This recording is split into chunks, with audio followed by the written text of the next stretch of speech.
Should be live. I'm going to make sure this is working.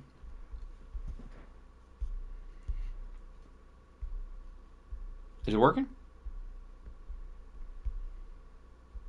Oh, there we go.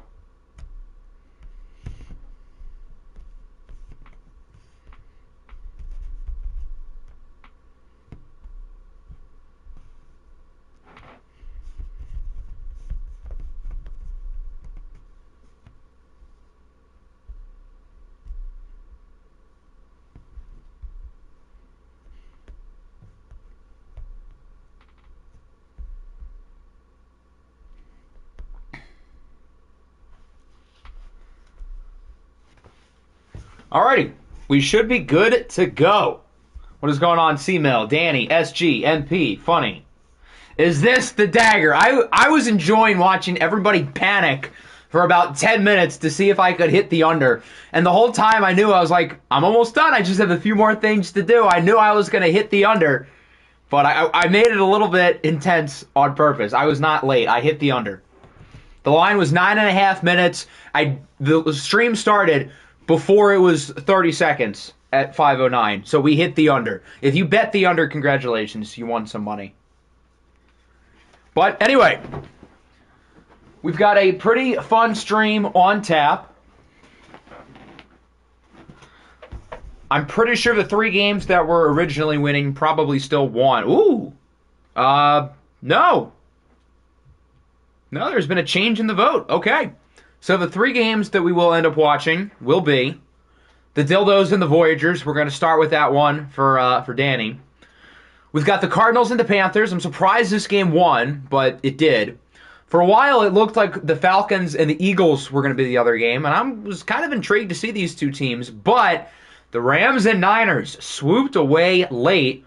Actually, this game even got less votes than the Steelers and Ravens, believe it or not. So the 3 games we're watching are the 2-2-7s, and then the Rams and the Niners for a second straight week. I guess you guys didn't get bored of last week's game, which, if I remember correctly, was pretty good. So the big storyline with these matchups is all the divisional matchups.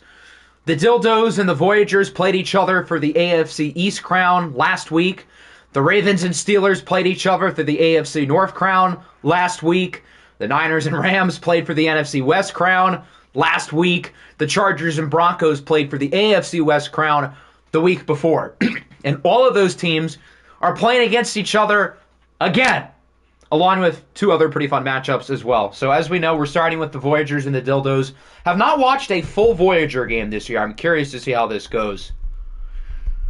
We've seen 1 full Armadillo game. It did not go well for the Dildos, but to be fair, it was against a great Carolina team as the number generator lands on 1. I had some time to do some slider testing last night, as I was also testing out some playbooks for my team. So I'm hoping that the run blocking's improved. Obviously, we want the interceptions to go up. I am keeping it on arcade for the rest of the playoffs, just because that's what we used all season. I feel like we have to be consistent. It wouldn't really be fair to switch it. But once we get to the offseason, we will switch to simulation because that's better.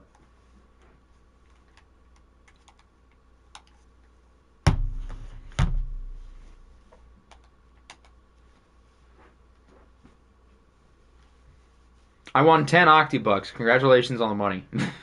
C-Mill, John, Denmark secured the top 3 waiver spots for week 1. Good work, boys. So yes, we're going to simcast all the non-watched games, and if they're close, we'll hop in at the end and catch them, of course. We do not stand with Pokemon. What's the Pokemon slander? Do I have... Yes, I made sure your abilities were correct. Lamar's first one, 3. Jesse Bates has the stuff that you gave him. Micah Parsons is in number 0 this time. I did those right at the end at like 5:06. I knew the whole time I was going to hit the under. All black if all possible. This is their funeral. Do they even have all blacks? I hope so. Oh, that's lame. Okay, all red instead it is. Oh, they have black pants. There we go. What do we want for the Voyagers? I imagine all blue is an option. Actually, they have some cool ones. So they've got all blue. They've got all white, which is cold. And they have all yellow. I know the Simcast game we did with him against the Broncos, we rocked the all whites. These are hard. Pokemon slander is bro wakes me up at 4 a.m. triple pinning my DMs. Okay, that's fair. No arguments. All white is the move. Banana uniforms. We got a couple bananas. 3 for white, 3 for banana piss. I mean, the white ones are hard, but like... That's not it. That's cool, though. I kind of want to try the bananas.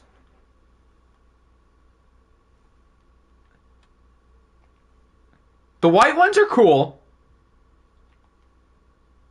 The dildos have some, like, yellow-ish as well. I'm going to switch my vote. I want to go with the all-white. But we're definitely going to use the banana piss jerseys at some point. I promise. SG, do you want me to block you? Maybe he does. It's a playoff game, lock in. That's a good point. We can joke around and have fun in the regular season, but it's the playoffs. We have to be serious. All right, our first playoff game of OFL 24 for Super Wildcard Weekend. One of 4 matchups between teams within the division. These two teams just played against each other last week. It did not go well for the Dildos. They got smacked by the Voyagers. I forget the score. Wasn't it like 35-7? I know it was at one point. Regardless, it was ugly. But it's a new day. This is a watched game, not a Simcast game. So who knows? I'm really curious to see how Mac Jones performs. He will definitely be the X factor. Mac Jones has had his ups and downs this year, while Deshaun Watson really hasn't been all that good. The Voyagers won 12 games in spite of Deshaun Watson, which is impressive because their roster isn't, like, horrible, but I wouldn't call it spectacular. The Voyagers might be one of, if not the biggest surprises for me all year, especially considering the fact that Deshaun Watson was not very good. So that's impressive. If they get good quarterback play this postseason, they can beat anyone, realistically. Can both teams lose? So if the Dildos win, since they're the 7th seed, they would play against top-seeded Tennessee in the next round. If the Voyagers win, they'll play against the highest-seeded team remaining. If the Chargers win, that would be us. If the Chargers lose, then A, I'm going to cry, and B, that'd be the winner of the Steelers and Ravens game, as Deshaun Watson starts with a gain of 14. I didn't do any official playoff predictions before we started, so I guess I'll pick each game as we go. I'm going to pick the Voyagers to win this game, but I think it'll be close. And I guess I have to make a championship prediction. I'm going to pick the Chargers to win it, of course. I'm going to pick us to beat the Bears. I think the Bears are the team to beat in the NFC, although I think the Panthers and Rams are both not far behind. If I were to power rank every team in the league, I think there's a real argument that you can have Bears 1, Panthers 2, Rams 3. I don't know if there's anybody playing better than those 3 teams right now. So they're going to have to get through each other, presumably. The AFC is deeper, but the NFC is more top-heavy. I still think the AFC is better. But I think the NFC probably has the 3 best teams on paper. Maybe not necessarily on paper, but based on how they've performed this year. Because if it's on paper, the Titans are probably in there, and the Chargers are in there. But based on performance this year, I think the NFC probably has 1, 2, and 3. Watson goes deep. It's broken up. I don't think he would have stayed in bounds anyway. Joey Porter Jr. makes the play. That was Adam Thielen. Not quite feeling himself on that one. Chances of the Niners making the OFL Bowl. If Trevor Lawrence is not abysmal, I think it's absolutely possible. The Rams is going to be tough, obviously. You'd probably have to get through the Bears and the Panthers as well. But if you beat those 3 teams, then you 100% deserve to make the game. I think it would be unlikely. The NFC has 1, 2, 3. Who's 4? Do not give me Atlanta as 4. Atlanta's not 4. I think the Niners are 4 in the NFC over Atlanta. To be completely honest, if you said the Niners, that's one thing. I don't think Atlanta's in that group. I think Atlanta's good, don't get me wrong. But I don't think they're in that. I think they're a tier below. But maybe they prove me wrong. I've been wrong before. Where are you in the AFC? In terms of watched, of the 7 teams in the AFC, you guys have showed the most. Good and bad. So I would probably say, oh my God, what a catch by Danny Gray. In the AFC, I think the Chargers and the Titans are the two teams to beat. I would probably say the Steelers are third. If we get Week 18 Will Levis, you guys can absolutely make a run. The Niners have Trevor Lawrence. They're only ahead of Arizona. I'm picking the Niners over the Eagles and the Falcons just because I think on paper they're a little bit better. And last week, Trevor Lawrence was pretty good. If we get Bills divisional round Trevor Lawrence, then I would consider putting them below Arizona. But if we get the Trevor Lawrence that we've gotten this year, I think they're the fourth best team in the conference. I feel like I got the best quarterback in the league. I don't blame you. In terms of passing, I don't think anybody threw the ball better this year than Josh Allen. I voted Lamar as my MVP just because he was so dominant as a runner and was able to dig the Rams out of the 0-3 hole that they started in. But, like, if you voted Josh Allen MVP, I don't have a problem with it at all because he was just as good. And he was also impressive on the ground game. I think it was very clearly them 1 and 2. And against my better judgment, I think I had Trevor Lawrence at 3. I told Nickinator to put Greg Dortch on the MVP ballot. I don't think he did. But I suggested it to him. Thoughts on the Cardinals' chances? I think it's low. But I'm very curious to see... Wow, nice throw. Good coverage, though. Really good coverage. By 37.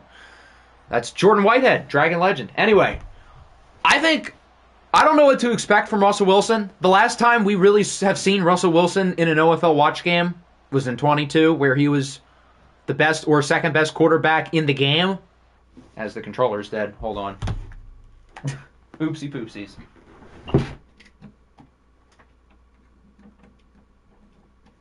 Actually, you know what I could do? I have a better idea. Okay, that might not work. Hold on.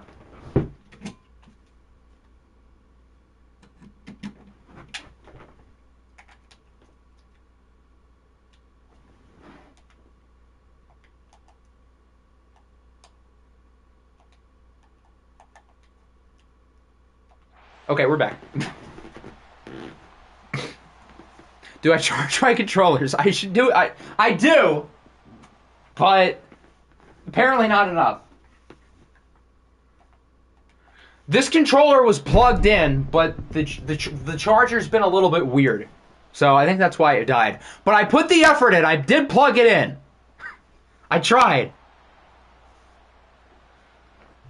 Second best, Dan, he was not 10 tiers above. Dan and Russ were very clearly 1 and 2 in some order. You can put them either which way, I don't really care.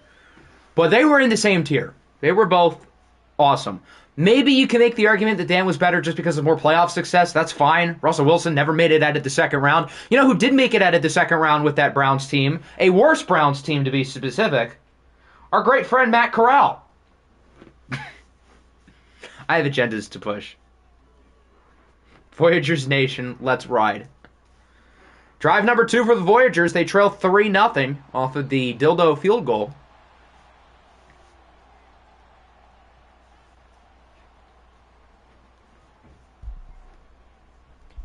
In short, Panthers over Titans. That'd be a fun game.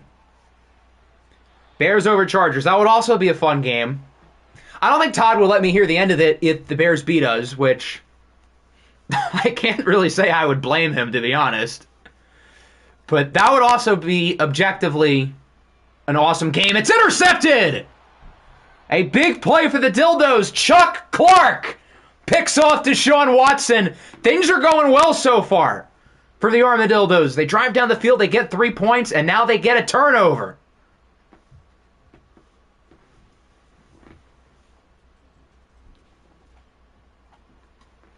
I did move the interception slider up quite a bit.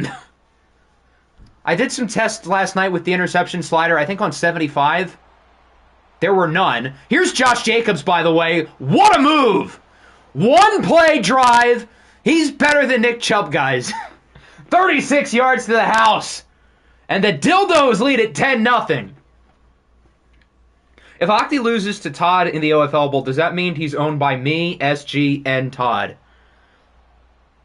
No. The only one of that group who I would say I'm really owned by is SG, because, I mean, when's the last time I've beaten him? I know I have not beaten Nick in a while, but I owned you for an entire cycle. So, I'm just saying. And then with Todd, I mean, we didn't play each other that much last year, so he would obviously get the upper hand in that sense, but I don't know if I would say he owns me. If I beat Todd in the OFL Bowl, I don't own him. I was undefeated again. Did we play once or twice? I guess if we played twice, which I kind of think we did. If we played twice, then maybe you can make the argument.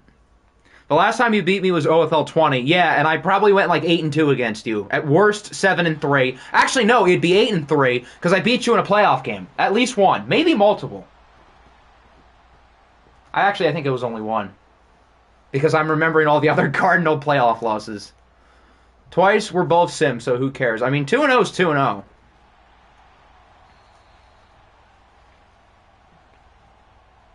But I guess 3-0 with an OFL Bowl win would look pretty bad. It was 8-2. Oh God, wouldn't it be 9-2 though? Because again, if you count the playoff game, so that's even better than I thought. Oh, it wasn't 8-2. Oh, it was still a lot. I know you beat me a couple times. 2-1 include. Oh, I did beat you once. I don't remember that. I only remember losing to Seattle. I remember the Quentin Nelson game. Why does he look like the guy from Curious George, the coach?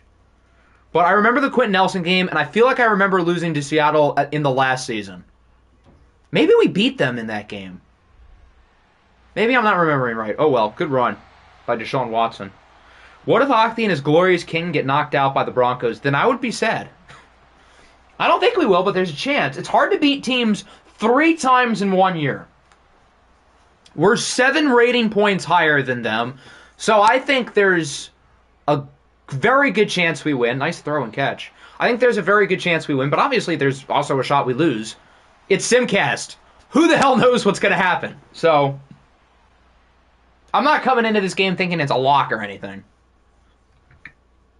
Last time you beat me was OFL 22 Season 2. See, this is ownership.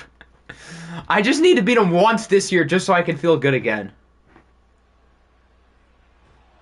There's a touchdown. The Voyagers are on the board. Josh Reynolds comes down with the pass from Deshaun Watson. You had 3 watched wins again. I doubt that. I mean, I guess if you found it, then I'll take your word for it. 3 times though? That seems a bit much. Still, I don't think you won the division once. How many times would I have won the division? 3 times or 4 times? I know I didn't win it the last year. That last season was weird. I don't even remember how we did season 1. Justin Fields and Malik Willis was the matchup. Oh my God. I beat you once when Cardell Jones was at court. I don't remember this at all. Octi's nightmare is me beating Octi in the OFL Bowl. I don't know what would be worse, Frank beating me or Todd beating me. Both of those sound pretty bad, because I'm not going to hear the end of it. Regardless. You won this. I remember you won one of the openers. I don't remember what happened in the other one. Again, I'll take your word for it. Octi's nightmare is going to be losing to SG in the champ. You're right. I would rather lose to either one of you guys in the OFL Bowl versus losing to SG in the conference champion. Actually, would I? Not. Actually, I changed my mind. SG already owns me as of now, so that doesn't really change anything. It would be kind of depressing, but like, I'd rather be owned by one person than multiple. Frank is worse. I use it for a little agenda pushing. Frank never shuts up about it. That's probably a good point. Frank would probably let me know about every day. I guess that's my answer. Didn't we watch Luke Kendrick and Nick for the first game of 23? I think we did. I remember that game was ugly. Because the Cougars won the symbol, or I guess at the time, the Giants. Yeah, I remember that game. I think the Cougars won. I could be wrong, but I remember there was like no offense. How many rings does this team get in a 5-season span? Dan, OFL 22 Mixon. You mean OFL 23 Seahawks with Amari and Lockett and all of them? Defense, OFL 23 Cowboys. They would win at least 3 championships. I think I can say 3, at least.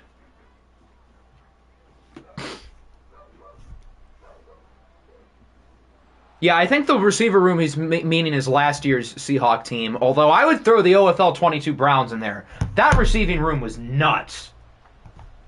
Didn't make it out of the second round, except for with Matt Corral, but still.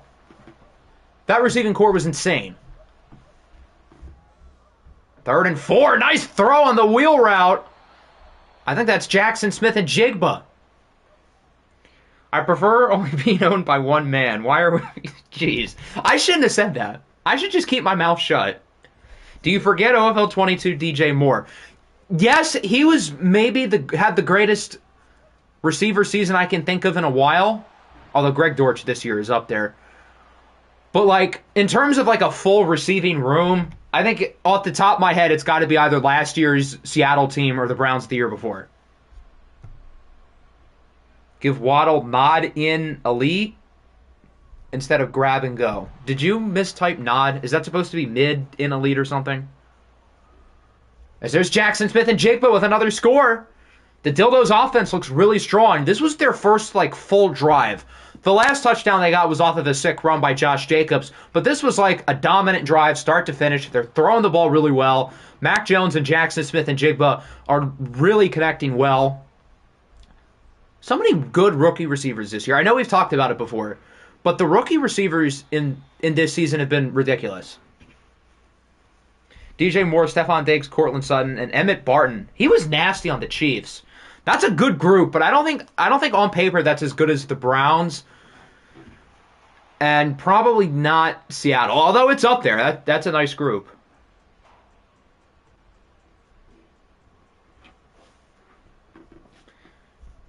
Are we watching the Panthers game after this? So, unless anybody whose game is up has, like, an obligation to where, like, they need to watch their game at a certain time because they're definitely not going to be here for the rest of the stream, I can accommodate for that. But otherwise, the next game will be determined by random draw. AKA the random number generator. It would be Siri, but again, Siri's like dead or something. Here's Josh Reynolds again. This has been a good game so far. Whatever I did with the sliders worked. We're still switching to Sim next year, but sliders look good. Still pissed how in that final season we had Russ, IT, all those receivers, and went 9-8. You guys didn't make the playoffs that last year, or did you? Sneak in with 9 wins. I don't remember the team being that bad at the end.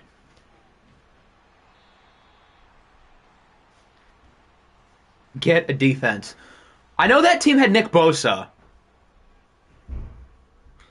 Who else was on that Browns defense? I don't remember. I know you stole guys from me. You stole Jeremiah Owusu-Koramoah. You stole Christian Barmore. I remember that. Oh, Bosa did leave. I forgot about that. You're right. He did not have Nick Bosa that last year. Because he had to pay a lot of guys. That's right. I forgot about that. That's a good catch. I imagine they still had some others, but you're right. Where did Bosa go? I don't remember. OFL 22 Season 5 Cardinals versus the OFL 23 Snowhawks. That's a good question. I imagine you mean like the worst of the Snowhawks, because the Snowhawks made the playoffs once or twice. I think I'd probably pick the Snowhawks to win, to be completely honest. Daniil Hunter, I think, instead. I don't remember how good Daniil Hunter would have been in 22. He was really good last year with the Dreads. Bosa went to the Dolphins, that's right. Seamill, who came in towards the end, and obviously started slow. Remember the Mike Evans trade? But he definitely learned a lot quickly. Don't sleep on Sally. Oh, I'm sleeping. Not going to talk about the Snowhawks like they weren't trash. They were bad for most of the cycle, but they made the playoffs at least once. I think they might have made it as a wild card another year, too. But they also had some really bad seasons. I outbid Octi for Montez Sweat. I remember that. You're right. I did want Montez Sweat.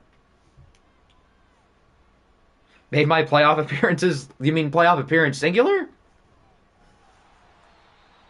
Actually, no. I think the Chargers might have made it a couple times. Never mind. You're right. I was only thinking of the last year, but you guys definitely made it at least one other time. C-Mill started bad, but turned it around. Am I a budget? This is the trajectory that just about every new person has had. A lot of them start slow. You need to like figure it out for a little bit, but eventually you get it. Some people take longer than others, but that might be a late hit. But a lot of good coaches started off pretty slow. Yeah, that's going to be a personal foul against Trent McDuffie. Things are not going very well for the Voyagers right now. This is in danger of becoming a simcast. Which, I guess if I was the Armadillos, I don't know how I'd feel about that based on what happened last week.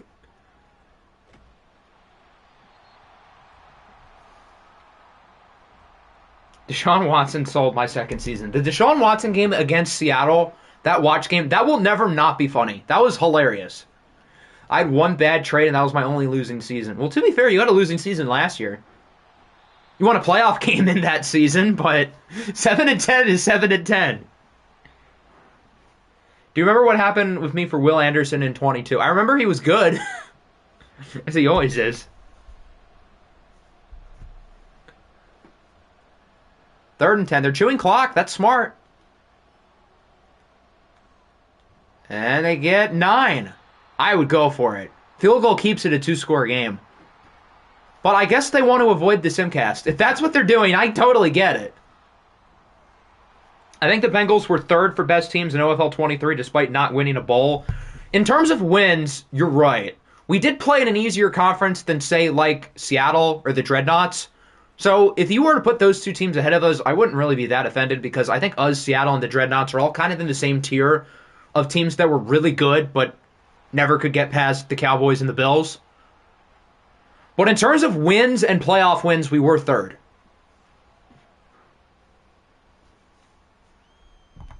I would argue our team's defense was better than the offense.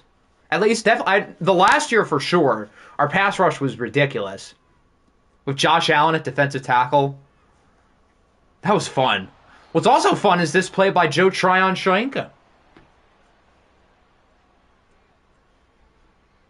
Season 5, the Browns had Hunter, Ajabo, Barmore, Kinlaw, ow, my hamstring. Trent Simpson, Davis. Who's Davis? There's a bunch of Davises. I think you guys said Jamin Davis. I think that's who it would be. Wagner, Ward, Carlton Davis, X as in Xavier McKinney or Xavier Howard. I think you guys said Howard. Verone McKinley, Ducks, and then Jared Livers, who had Superstar. I remember him. Another sack. Top 3 were Bills, Cowboys, and Seahawks, but you can definitely go the Dreads over Seattle. I think the Bengals at least deserve to be in that group. In terms of wins and stuff, we were 3rd. Again, I think you can make the argument that the Seahawks and the Dreads are ahead of us, and I wouldn't fully disagree. But we definitely belong in the group.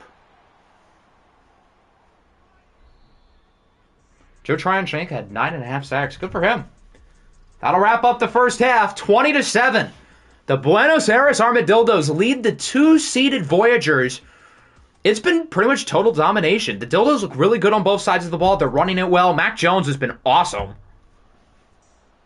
I think it was the interception by Chuck Clark that really spun the momentum. They had the interception, then they had the Josh Jacobs touchdown the very next play, and since then they've looked really good. And they're going to start with good field position on the kickoff as well. Bengals a cool 5th. I mean, 5th is fair, but I think we're comfortably in tier 2. The Texans are probably in that group as well. How did I forget about Houston? They're in that group as well.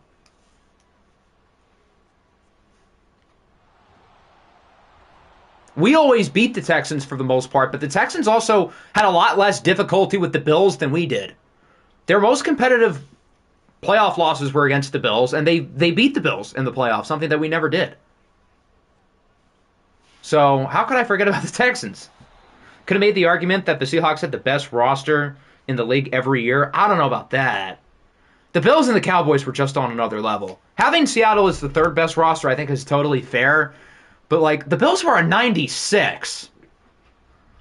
In terms of just flat out on paper and nothing else, the Bills had the best roster. For sure.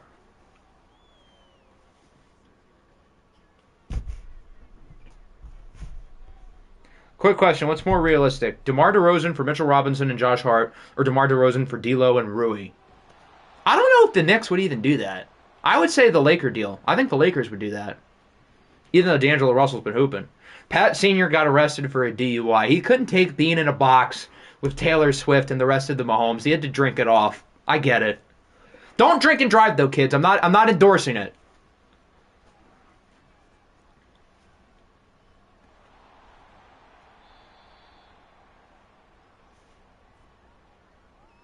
Season 2, you might have had the best roster. I think that's fair. Because the Bills and Cowboys were both still building. I would have to take a closer look at all the Season 2 rosters to figure it out. But I think that's fair. And then even in Season 5, the Bills were a little bit worse, but they were still like a 95. Get that man his keys.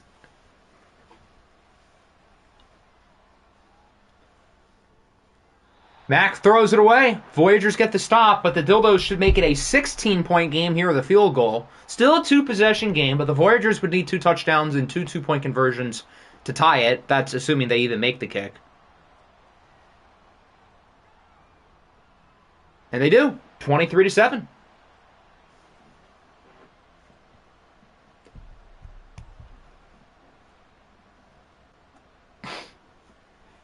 Voyagers are bad. Shocker. Yeah, they have not looked very impressive today.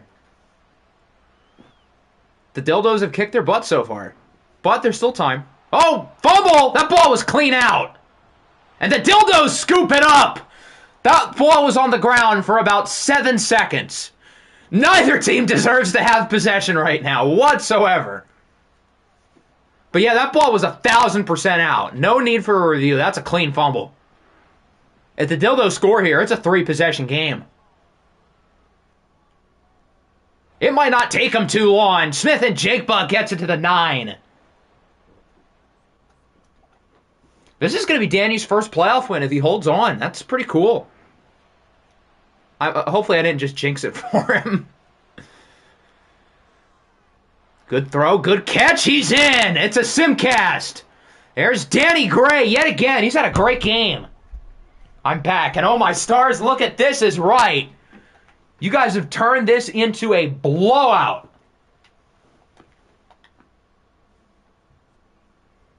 The 2-seeded Voyagers. I always felt like there was something a little bit off about this team, but they managed to win 12 games with bad quarterback play. That's impressive. Almost as impressive as getting blown out by the 7th seed. Every year, though, we have a 2-seed that loses, so this shouldn't really be a surprise. It's an annual OFL playoff occurrence. So congratulations, Carolina. There's a better chance you win here because you don't have to worry about the 2-seed curse. Long run, it's 37-10. We can go faster. This game is over. What a blowout. 40-10. Hats off to Danny and the Dildos, the only AFC East team to win a playoff game here in Season 1. And they do it in dominant fashion against the team that blew them out last week for the division. I'm really curious about these 4 division matchups to see how the teams who lost are able to rebound. And so far, they're 1-0. Hopefully, the teams that all lost their division don't go undefeated, because that would imply that we lose. Anyway, quarterback play, night and day difference. Deshaun Watson had to throw the ball a lot more, but Mac Jones was really impressive. I was curious to see how he would look today, and he was awesome. Josh Jacobs was also awesome. Had a big run in the watched portion and the sim portion, yet I've been told Nick Chubb is better than him. Adam Thielen over 100 yards. JSN only caught 3 passes? It feels like he caught like 7. And Danny Gray only had 3 too. Josh Downs only had 3. Nobody on the Dildos had more than 4. That was Josh Jacobs. The Jaw curse immediately strikes. Little Jaw. There's a fun team in Denver who I think you should root for. 4 sacks to 0. How about that?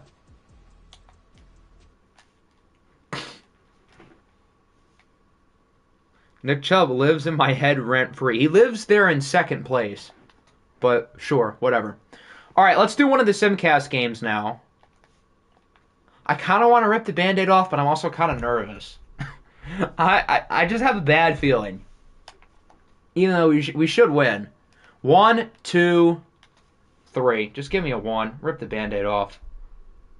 It's 1! Okay, good. Well, here we go. Here goes nothing. It lands on 1 again, so that is the Broncos. Little Jaw's cursing us. It's over, guys. Where the... Oh, they're higher. I can't read. It's over, guys. It's been a good run, but the dream is dead. If we do win, though, we'll get a home playoff game in the second round. Now that the Voyagers are out. So the winner of this game plays the winner of the other game. What do I want to wear? I think we're going to go with powder blue and yellow.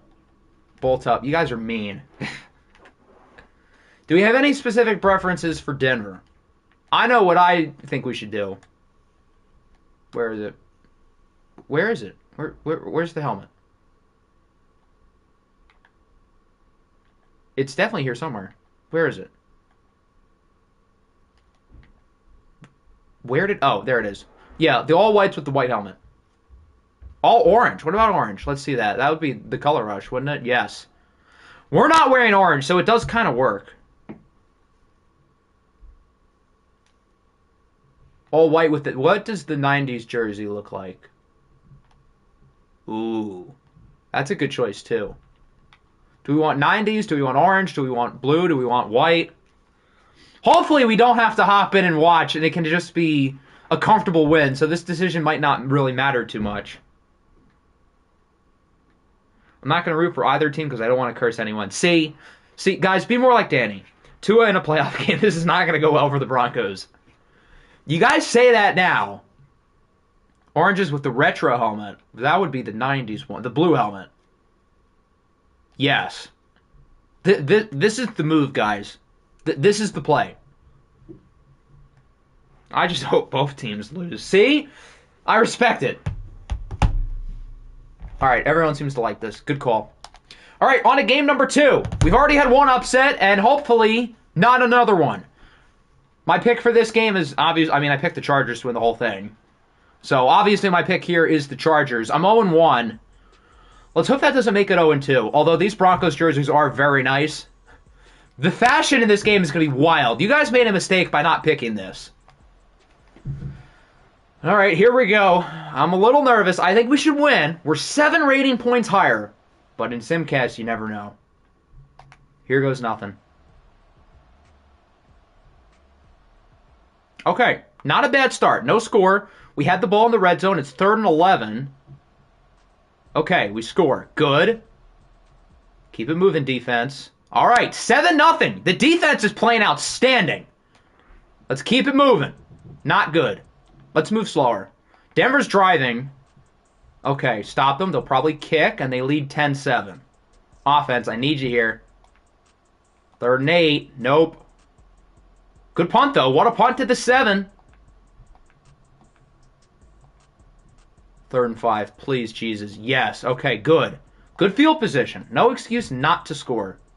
3rd and 5. Good. Not good. Not good. Not good. Ugh. I am concerned. I don't like this. No. Good. No. Just stop him to 3, please. Please. Yes. Okay. We can sim through the field goal and the kickoff, and then we're going to hop in here with 2:35. Chargers are down by 6. The offense has not had a very good game. It's time for a Jalen Hurts masterclass. Good catch. Hurts' numbers aren't good, but they're not, like, awful. He hasn't thrown any picks. So let's keep it up. Jalen Hurts, you are on the clock. Sean Tucker loses yards. Wow, those are not good numbers at all. Denver's run defense looks like they've had a day. That's the wrong button. 3rd and 5.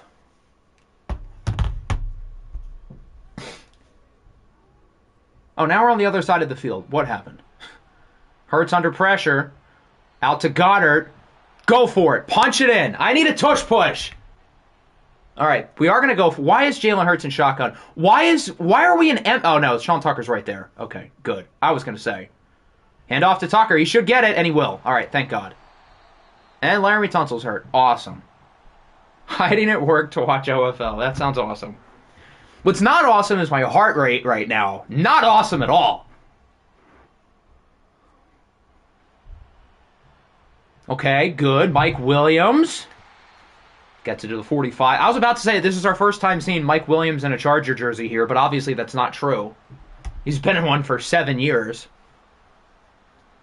But the offense looks quite a bit different since we've last done a Charger game with Mike Williams and Rashee Rice and Dallas Goedert. Here's Mike Williams again. Good. Got to be smart with the clock as well. Don't want to give Denver too much time, but obviously the priority is score. The non-check down worked. I'm so surprised. That time the check down was fine. Doesn't get as much, but we avoid the sack. The offense is looking good. I feel better than I did 30 seconds ago. I don't feel good, but I feel better. Hurts looking deep. Ooh, good catch. That was a risky throw. He's got Goddard. And we call timeout number 2. Okay. The clock should not be an issue. We have it at the 16-yard line with 46 seconds. If we lose the game, it's because either we turn the ball over or because we allow a late score. It shouldn't be because we don't score. Boom! Wide open! Rashee Rice puts the Chargers on top by a point. The Jalen Hurts legacy drive concludes with a touchdown. Nobody covered Rashee Rice in the back of the end zone. It looks like he does get both feet in bounds. Okay. So, okay, they are going to review it. I think he was in, though. I think we're fine. And even if not, it's only second down. But I think he was in. Yeah, clear as day. 1, 2. Oh! No, he's in. Yeah, he got 3. The second one was a little close. But, yeah, the play's going to stand. He was in. Good drive. So now it's time for the defense to clutch up. Denver does have all 3 timeouts. I've been a little bit more concerned about the defense than the offense based on the testing that I've done. But clearly that has not come to fruition considering the offense has been a train wreck and the defense has been awesome. Octi doesn't draft any receivers and ends up with this receiving core. The sad part is I was excited about our group of Nico Collins, McCole Hardman, and Alec Pierce, and the 3 of them played like 10 combined games with the Chargers. Hardman and Pierce were traded before week 1. No time to throw it to is quickly sacked. That was one of the linebackers. I think Owen Popo. It probably was him because he came in so fast. 2nd and 16 play action. Up the middle, first down. Denver does have to use 2 timeouts, though. But they're not that far away from field goal range. Give it about 25 yards. Another play action. You're not faking out any... Okay, never mind. I was about to say you're not faking anybody out, but clearly they are. Oh, Lord. There's 10 seconds. They're going to run another play. Hopefully it lasts more than 7 seconds. And it won't. It's over. Oh, my God. We're going to lose. Well, I was right. The offense and the time isn't the reason why we lost the game. It's going to be because the defense couldn't hang up, especially after the first sack. Yikes. Simcast catches another victim. Awesome sauce. So the Broncos are moving on, upsetting the Chargers 16-14. Not ideal, guys. I don't think we can blame the defense, though. The defense did play really well for most of the game, and when the offense needed a big drive, they got it. Problem is the offense wasn't good in the Simcast, which that's just how the Simcast is sometimes, clearly.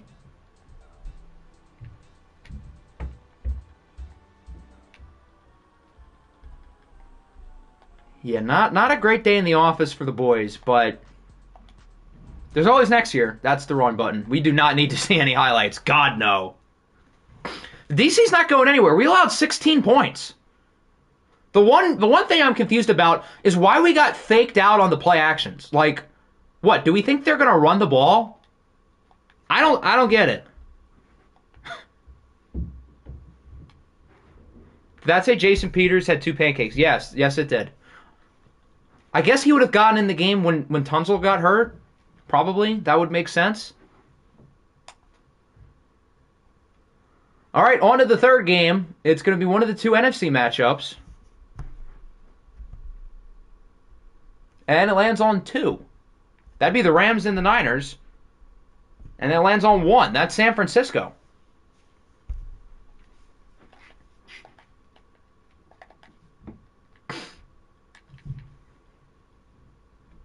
Rashee Rice was not out. How he had 3 in. Is the rule you got to get 4 feet in bounds? He very clearly was in bounds. And even if not, there's a good chance in hindsight, I wish he was out because they would have had less time to score.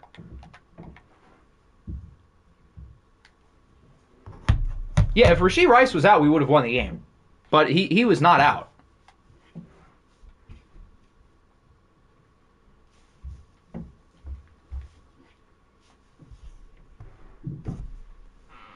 Rams by 88. The Niners kept it close last week.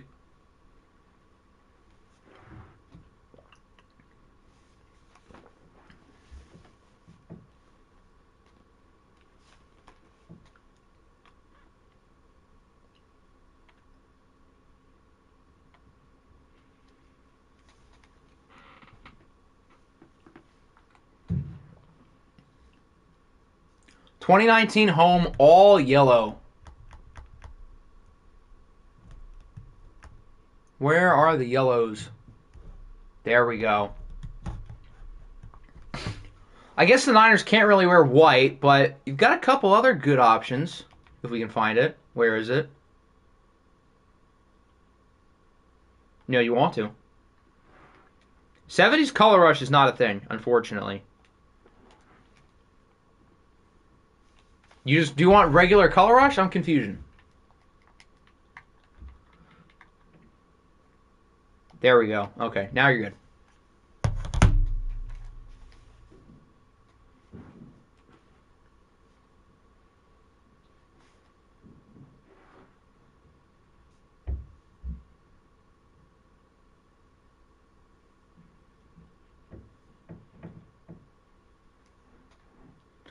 '17 alternate with current shoes. So I guess what we're already on. Current shoes and what? Wait, what just happened? Why is there we go. All right, there we go. Now we're good. All right, on to game 3. We're moving over to the NFC. Back at SoFi, my PTSD is coming back.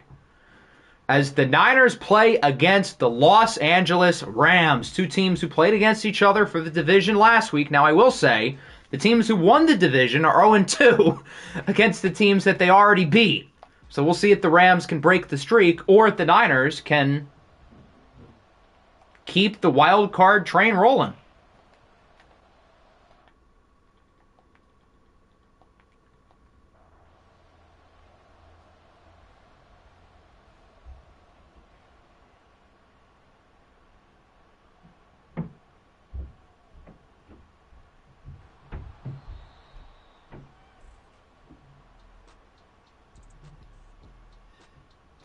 So we'll start with the Rams offense. They've had some good stretches in watch games, including beating the Niners last week.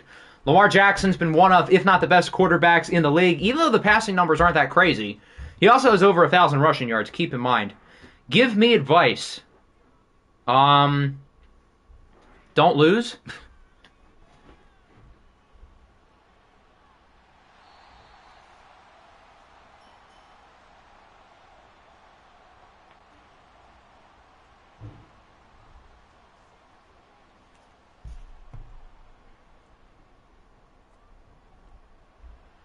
Did you change my playbook to the Ravens? I did. You guys are running Baltimore. All the playbooks are updated. Don't worry. It'd be hilarious if Frank lost to Denmark, but a Denmark playoff win would do an irreversible amount of damage. This is Denmark. This might be his only chance. Let's say the real-life Rams and Chargers both have the home wild card game. How are they going to play at the same... Well, they're not going to play at the same time, obviously. The only thing, I guess, would be if both teams had home conference championship games. But, like, when are the Chargers going to host a conference championship game? Obviously in real life. In the game, who knows? As they get the first down with Hollywood Brown. Did the Chargers lose? They did lose. We scored, and then Denver had a late drive of like 30 seconds left. Because apparently, play action works when the other team isn't even thinking about running the ball? Next season they will. And Harbaugh, they trust. Well, they trust him. I don't know if I trust him.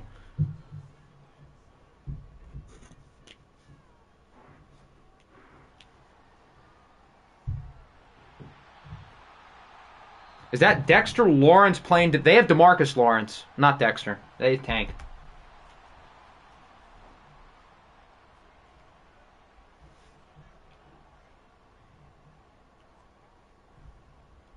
Read option.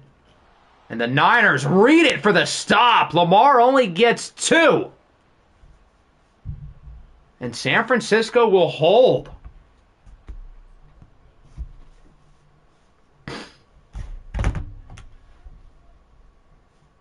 I trust Harbaugh over Staley. Well, I would hope so. Bounces in the end zone, and so the Niners will get their first drive, and we'll take our first look at Trevor Lawrence, who looks to lead the way for San Francisco. Might have stat padded a little bit against Seattle, but statistically he was one of the better quarterbacks in the league, MVP candidate. But this is really the question with Trevor Lawrence. It was never of if he's going to be good. It's, is he going to be good in watched playoff games?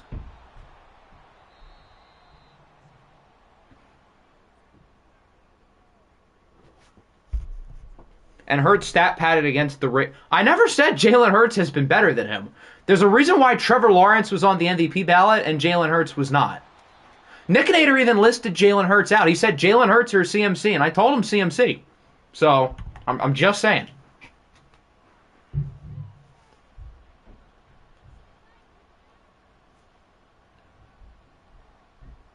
Lawrence on the run. Good throw. Gain of 19 yards. To Pat Ricard, the fullback.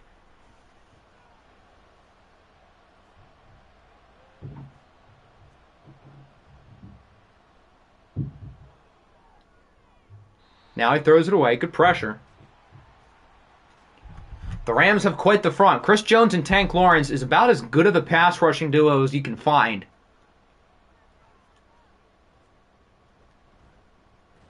That's not Joe Mixon. Who is that who just fumbled the ball? That's Tyreek Hill.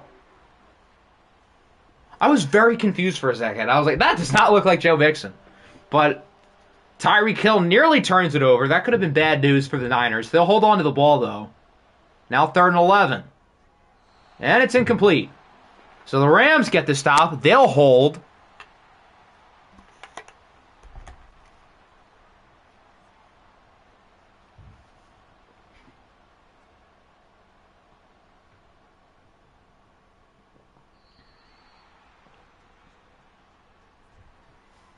And now they'll get it back.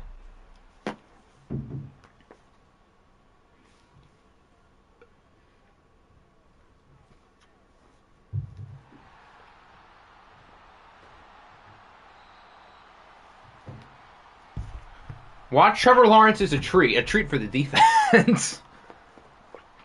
But I'll keep my mind open for him today. Maybe it ends well. Who knows? Here's Najee Harris. Solid run.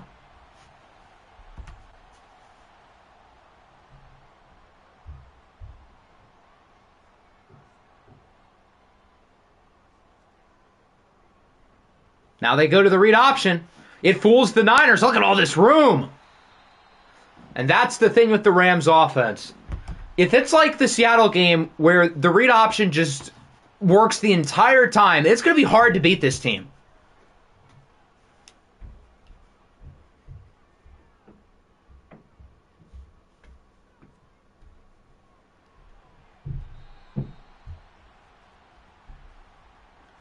Just kissed a woman, but OFL is on, so lock it.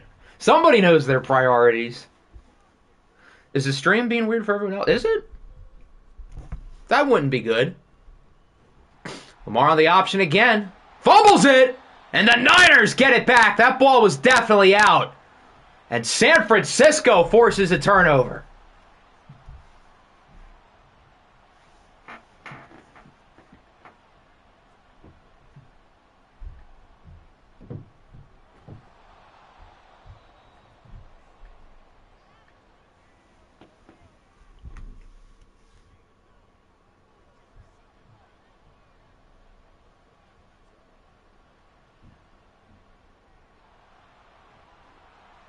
Here's a nice first down. Is that Cooper Kupp? It looks like it. Now that's Travis Kelce, the other white guy who happens to be pretty good at catching the ball. The Niners have a plethora of weapons, albeit they're all old as dirt, but good players to throw the ball to. They're trying to hand it off to anybody other than Joe Mixon. Here's Cordero Patterson. Average Lamar playoff experience. No score through one. Both offenses have shown some good things, but they've each fumbled it. The Niners of which lost their fumble. Some AFC North football going on in the NFC West. What is happening? OFL is my number one priority. It's safe to say somebody here knows ball. Nothing doing there. They try to go for the screen, and just like it's any other OFL, it wouldn't work. I feel like we have not seen many screenplays in OFL 24, which is a good thing, I guess. I should have kept my mouth shut. Why'd they do it again? It didn't work on second down. Let's do it again on third down. It'll definitely work now. Spoiler alert, it did not work. A-plus play calling, San Francisco. Nearly hold up on. That was close. But it goes in the end zone. Now the Rams get another opportunity to be the first ones to score.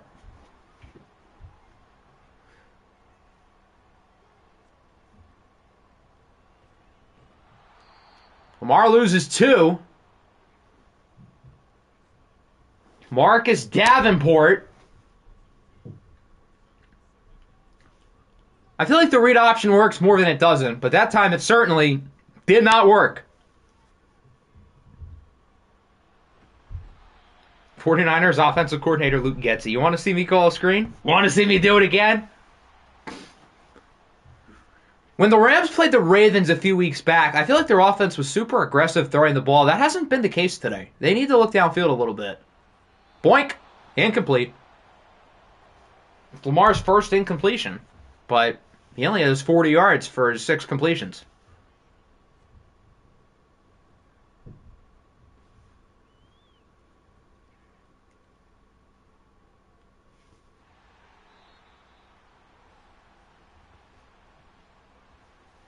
So now the Niners come back. Neither of these offenses want to score. I thought this was going to be a super high-scoring game. Neither offense has even been all that close to scoring, too. The Lamar fumble, I think, was around like the 30-yard line. That's the closest we've been. FGFL Lamar look at experience. Lamar in the regular season and Lamar in the playoffs is clearly two very different things in Madden, which, I mean, I guess that's the case in real life. So props to EA for being realistic, I guess. There's Kelce to the 42. Or that's not... I'm going to get these two mixed up. They look the same. It's Cooper Kupp to the 42. Punting pawn. Good break up there. Both quarterbacks have made sure their offenses won't work in very different ways. Lamar won't throw the ball downfield. Trevor Lawrence has mostly only gone downfield. And it really hasn't worked for either one of them. Lawrence under pressure. He's sacked by DeMarcus Lawrence for a loss of 4.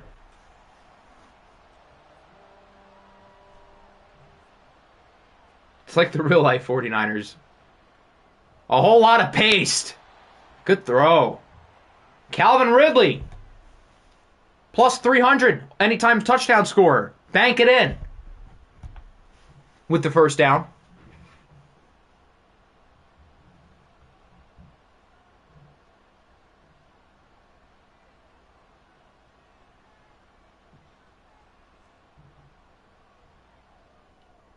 Wide open, uncovered, is Cooper Kupp. The Rams had nobody in that part of the field, and the Niners make them pay. Trevor Lawrence continues to go deep, and San Francisco leads at 7-0.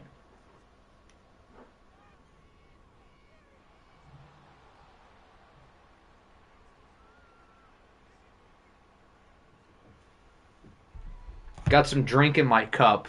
The Niners have a cup in the end zone. And now the Rams got to respond.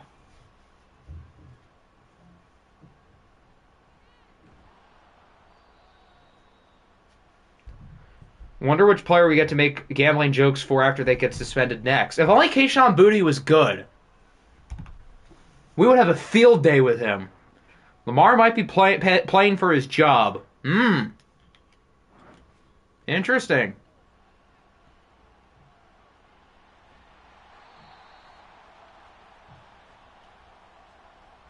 Did anyone watch the Pro Bowl? No. I did not.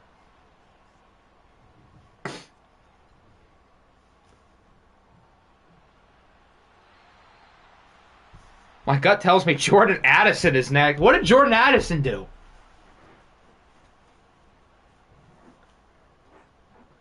The Pro Bowl was on. Yeah, it was already on.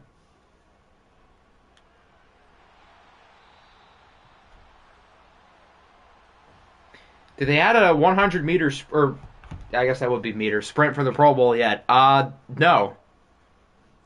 They did the games and stuff a couple days ago, and then the flag football game would have been today. Too many guys are talking about being the fastest in the league for them not to. That's a good point. That would be probably the most interesting event they could do. Just get the fastest guys there, have them run a race. Lamar floats it up, and it's incomplete. Good coverage. They need to do the Pro Bowl in either Hawaii or Bahamas, or they play the Bahamas Bowl. What's wrong with Orlando?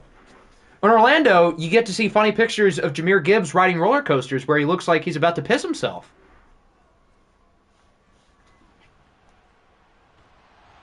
Lamar with a strike. Good throw to Devontae Parker, who's hurt. Not ideal.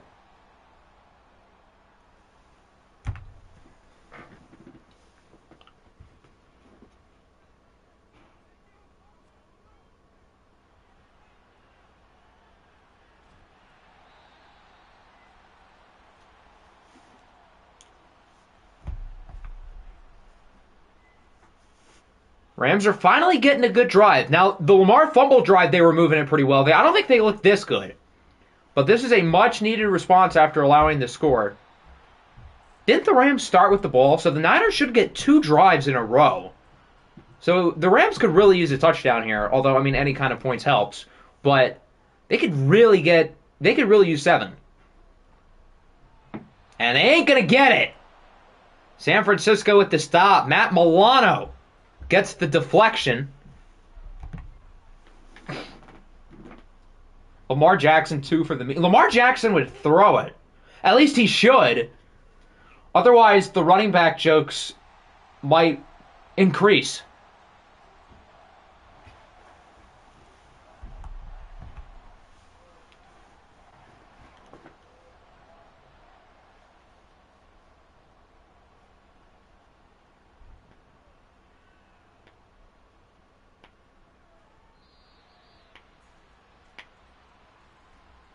So here return the Niners. They have the lead. They're going to get 2 drives in a row probably, 2 for 1 special.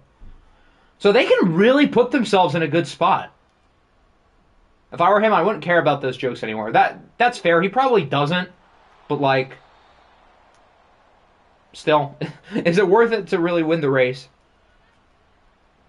Because he probably doesn't win it anyway. He's not as fast as, like, Tyreek Hill.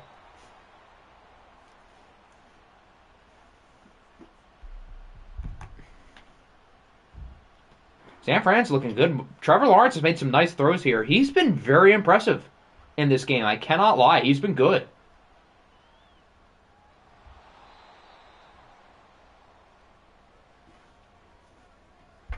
Micah Parsons won the race last year. Didn't they only do 40 yards, though? I mean, that's still something. But, like,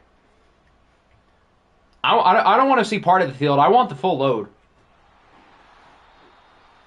They need to create incentives for the players to actually go to the Pro Bowl. Don't they get, like, money if they win? I mean, to them it's probably not much. But doesn't the winning team get money? 3rd and 10. Wide open is one of the two. One of the 2 whites. It's Cooper Kupp to the 14.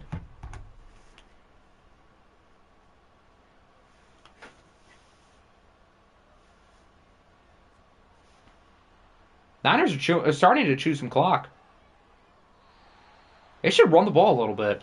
Trevor Lawrence has only completed around 50% of his passes, but I really like the aggressiveness from him. They've made some big-time throws today.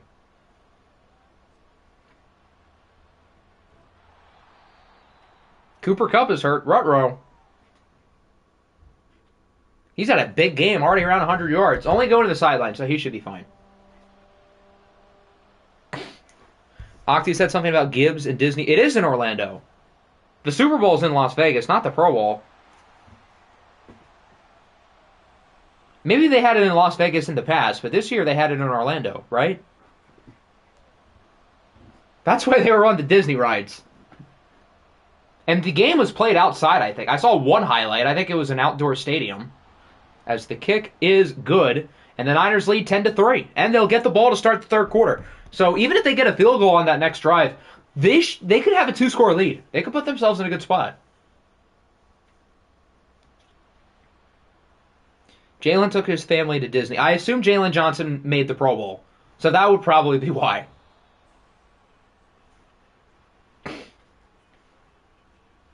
I can't imagine they'd have the Pro Bowl and the Super Bowl in the same spot. I imagine all the stuff they're doing in Las Vegas is just for the Super Bowl.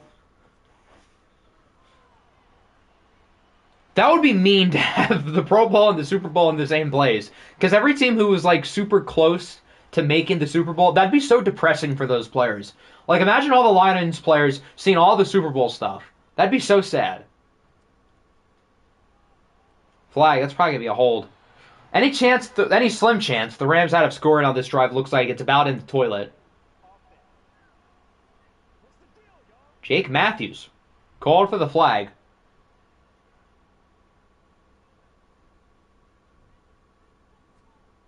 Yeah, they're just going to run the clock out. Who's the bigger chokers, the Lions or the Sixers? Probably the Sixers because they've done it like 4 times. Detroit's only done it once. And the Lions are also theoretically never supposed to win it all this year, whereas like 2019, if Kawhi Leonard doesn't make the shot and the Sixers win that game, they could have theoretically ran the table. They are the 1 seed in 2021. They could have beaten the Bucks had they gotten by Atlanta. Last year, they absolutely could have beaten Miami in the conference finals. So, I would definitely say the Sixers. As that'll wrap up the first half. It's been a day of upsets so far, and the Niners appear to be so far keeping it going. They lead 10-3. Trevor Lawrence has only completed around 50% of his passes, but every throw he makes has been really effective. He's been very good.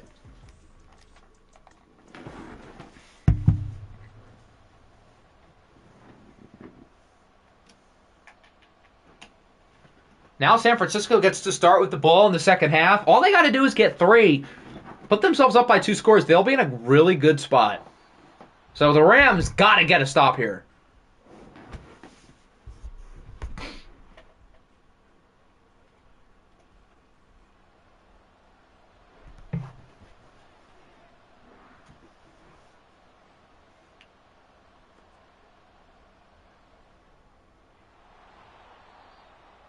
There's a nice play by Cooper Kupp, who's back in the game. He's in the zone. If you beat Tampa, you can beat anybody. If you can beat Sean Tucker, you can beat just about any team in the league.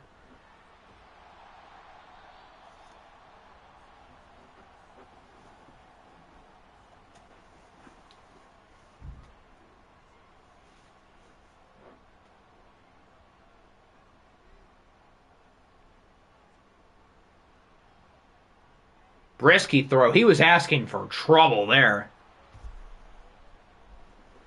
What's with the Sean Tucker slander? What are we doing?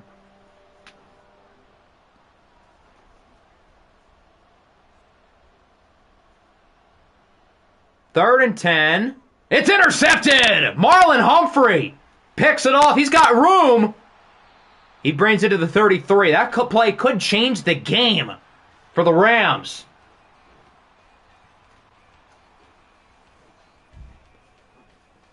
They needed a spark, and they get it.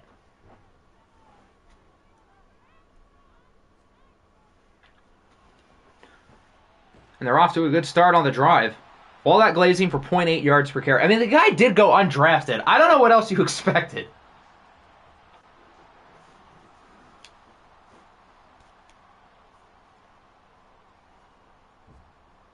Sean Tucker was so easy to root for when he was on SEMO. Is he not easy to root for now? It's still Sean Tucker. He's still the same guy. Sean Tucker is a system running back. He was awful today, absolutely. But he's going to be 22 next year. He'll be fine. As Najee Harris ties it. Yeah, he's not going to be pleased with his performance. That's for damn sure. It's running back. Since when does that mean anything? Yes, but I mean, he still went undrafted. If he was picked in like the 4th or 5th round, that's one thing.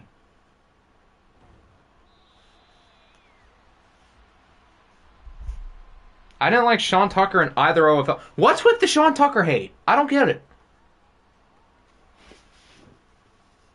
How can anyone dislike Sean Tucker? Can I time him out? Go ahead.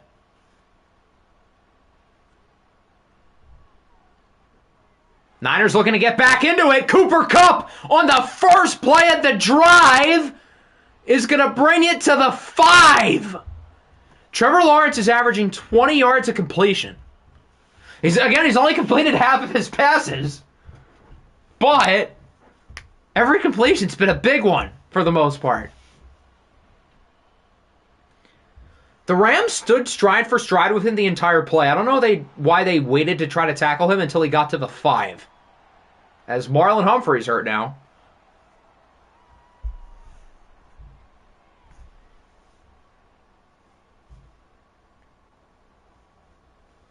The Cooper Kupp Club is having a field day. Oh, yes, they are. 2nd and goal. There's Cooper Kupp. He's in for the score. Continuing his unreal performance, and the Niners, within the matter of about 3 plays, are right back on top. And all of a sudden, we've got ourselves quite the game. You guys thought this was boring early on. No. We're here now.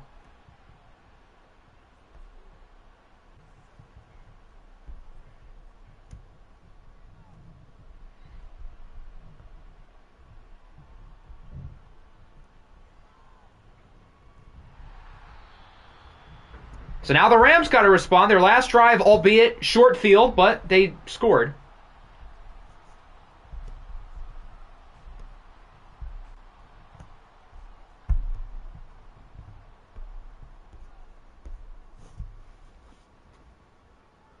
They're going to go back to the read option game. They haven't really ran it with Lamar in a little while. They should probably get back to it. It worked there.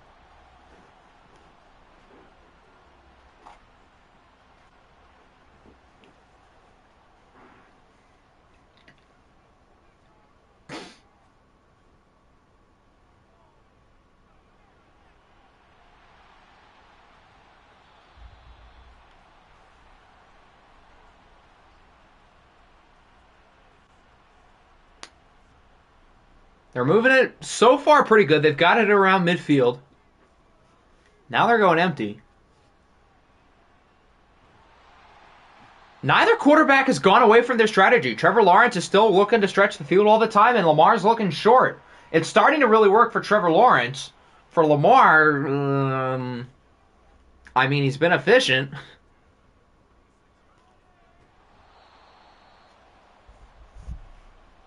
Next year, I'm making another Del Toro. It's going to be hard to be better than the first one, that's for sure.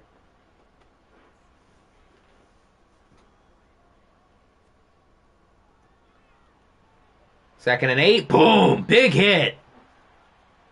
For a loss of 3 by Mike Hilton coming out of the slot. Giving him the boom. Now it's 3rd and 11. Lamar on the run. I thought that was going to be a design run. Ooh, they say he was out of bounds. That was Waddle. I thought in real time he was inbounds. Big stop for the Niners. Do they review it? They're not going to. Interesting.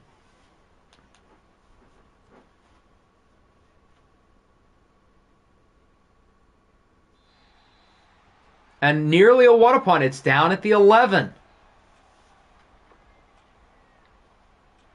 Greg Roman officially hired by the Chargers. I thought he was hired before the game today. That's what it seemed like. Rigged. Oh, I'm sure it's rigged. I would love to tinker with the script. Believe me. The refs liked the 20 I gave them. Only $20? Those are rookie numbers.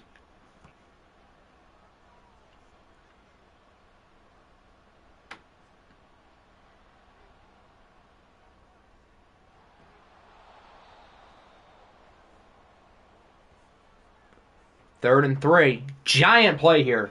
If the Rams get a stop, that would be pretty big. They could use one. Can't let the Niners get up by 2 scores.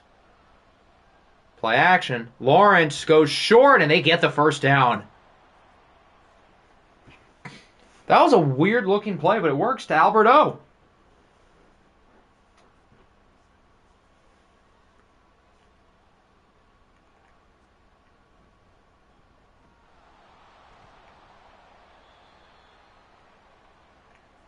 Another solid run for Mixon, who they really have not tried to get involved in the game plan today.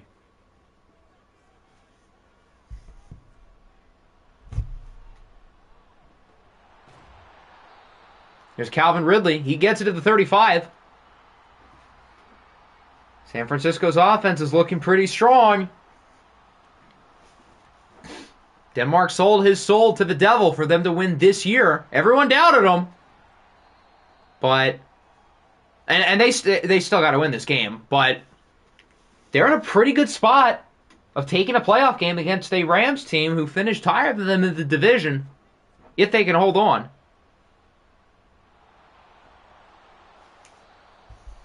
If Octi rigs it so Virgil goes to the Celtics or the Clips, that'd be cinema. I'm not rigging anything. I control one team. Maybe by that point we'll control another. I don't know.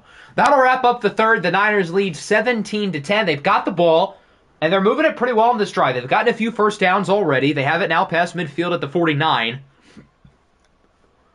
Even if they only get a field goal, that makes it a 2-score game.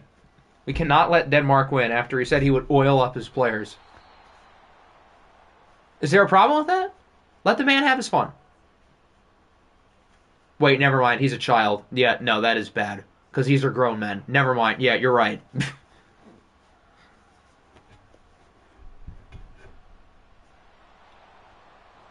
There's Mixon. He gets 6.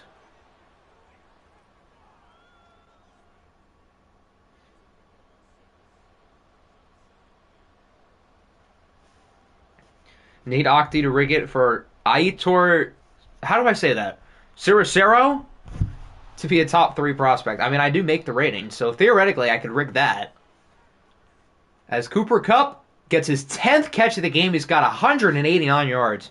It's what I deserved after I did not injure Javon Tyler. The game did. And he still went like 6th. I did not hurt him. If I didn't listen to what the game did for Tyler's freshman year, he wouldn't have gone that high. He wouldn't have been as highly rated because he had a good season. So, you can thank 2K for that. Lawrence for the corner. What a throw! And Tyreek Hill is inbounds for the touchdown. And San Francisco's going to be up by 14. Highly drafting all these offensive players might have actually worked out. Do me a favor and make Flowers a bum. I mean, I guess I will have control of the class. But if I make Flowers really bad, and Nick intended for him to be really good, wouldn't that make me a corrupt commissioner? We don't want that, do we?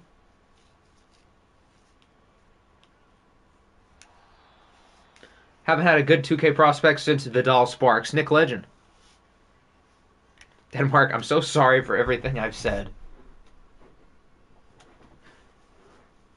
The interesting thing about the Niner team, I get obviously they're not set up all that well after this year, but like, Trevor Lawrence is going to be at least an 85 next year. As long as they get good quarterback play, the Niners are never going to be that bad. So, like, if Denmark does a good job, he can keep this team pretty consistently good for a while. Depending on, as long as he's able to reload the roster. I'm not convinced in 3 years this team's going to be awful. It would, because that would mean I unintentionally lied on his scouting. That too. You're already a corrupt commissioner. If I was corrupt, I would make sure my team wins their playoff games. I would think us losing to our division rival in the first round makes it pretty clear that I'm not rigging anything. If I wanted to rig something, it'd be with my team.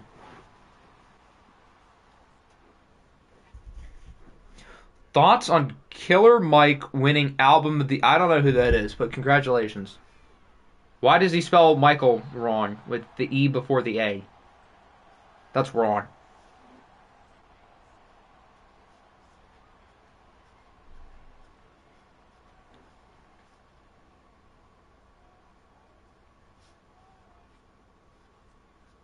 Second and 3.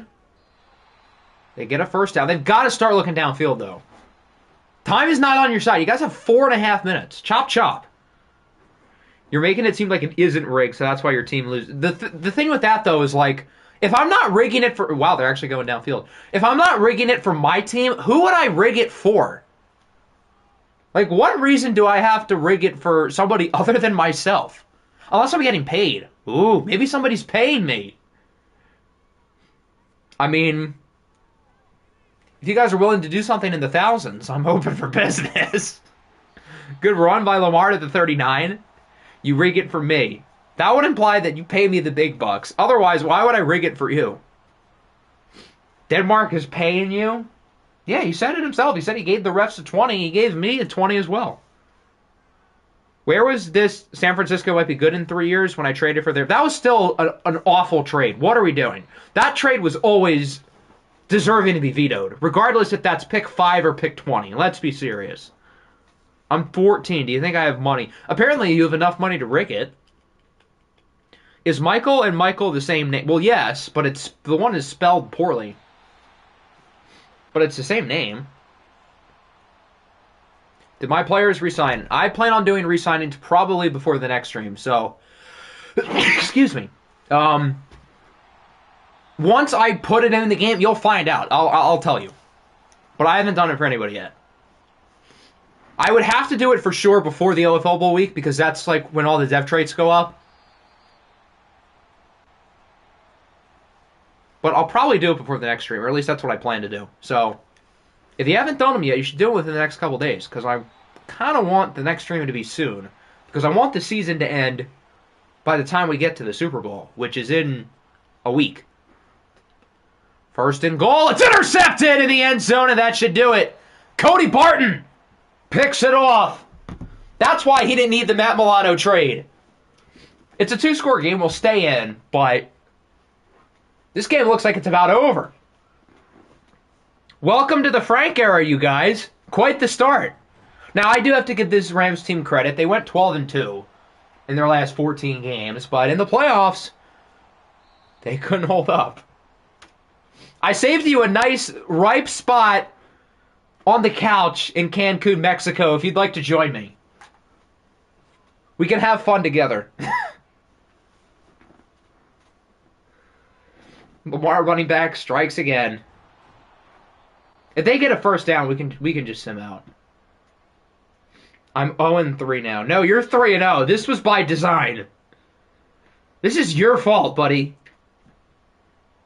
3rd and 2. Lawrence goes deep to finish the game. It's Tyreek Hill.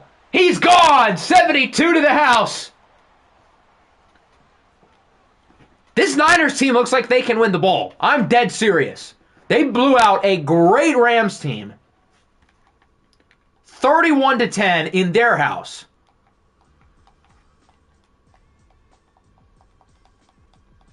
This San Francisco team can make a run. I'm in. 31-10. Denmark, Naruto, and Danny are the 3 coaches who have won playoff games today. What happened to the game I once loved? A Denmark win would be so bad for the league, but it would be so funny.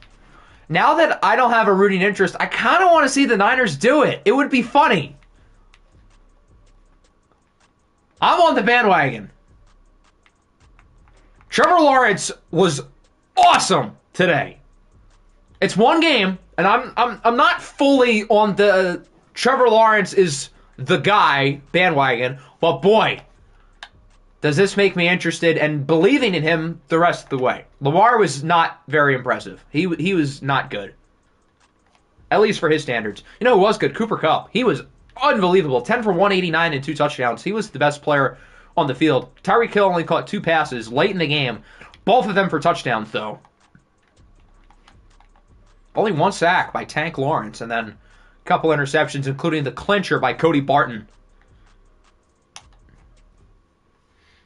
I won my division, if I recall. You did, but clearly winning your division hasn't mattered. All these wildcard teams have been hungry for revenge, and they've all gotten it so far. Does this mean that the Ravens are going to beat the Steelers? That has to be what it means, right? Cardinals, Niners, NFC champ would feed families. That would be the funniest possible scenario we could get.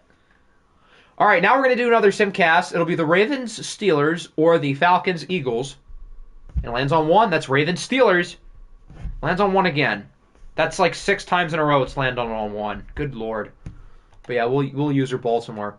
Can the Ravens continue the streak of these wild card teams beating their divisional foes? So far, the wild cards are 3-0. Give me the Bumblebees. I am really curious to see how these two teams play in particular because watched Will Levis and Sim Will Levis is a different animal. I feel a lot more comfortable with the Steelers in a watch game setting. We just saw them blow out the Ravens in watched. So I think this could go to Baltimore's benefit, but they're still going to be without Derrick Henry. If the Ravens win, you have to tweet, "We want Cody." I'm not going to do that. I don't know what that means, but I'm not going to do it. Who wants back shots? I'm going to pass. Denmark and Danny match me in playoff wins. Open up the Huskies. Someone trade for Waddle off the Rams. Is Frank just going to go crazy and trade everyone? Oh, why? He said the entire team, but Jalen Waddle.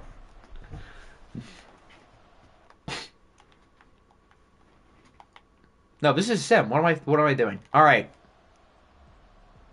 Ravens get a field goal. And that's it. 3-0. Not a bad start for Baltimore. Ravens get a touchdown. Steelers got to respond. They get 3. Ravens get 3. Baltimore looks good. They lead 13-3, and they start with the ball. Steelers got to do something here. They've got to move it.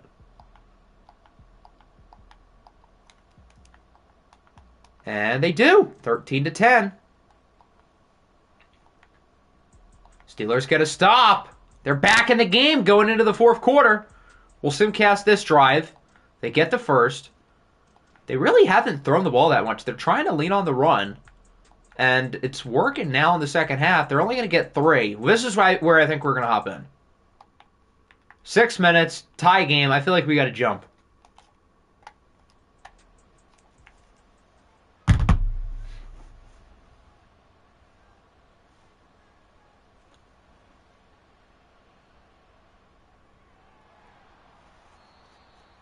Yeah, I imagine that the Steelers are probably happy about us now going into watched. But the Ravens are the ones who had the ball. So if anyone's in the power position right now between these two teams, it would be the Ravens. Now, they have to do something with the ball. It's 3rd and 5. Just realize this is a game between 2 terrorist organizations. Hitler versus Stalin. I'm proud of our defense only allowing 10 points. You should. The Rams have a really strong offense. 3rd and 5. And it's incomplete.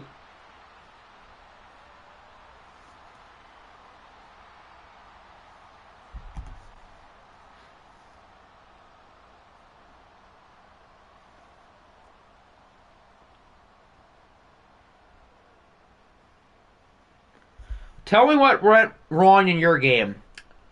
Just about everything. It was not good.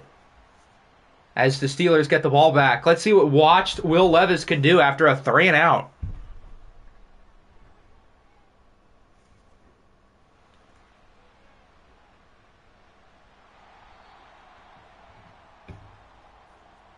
Was it McDuffie? I mean, I think he had, like, a pass interference or something.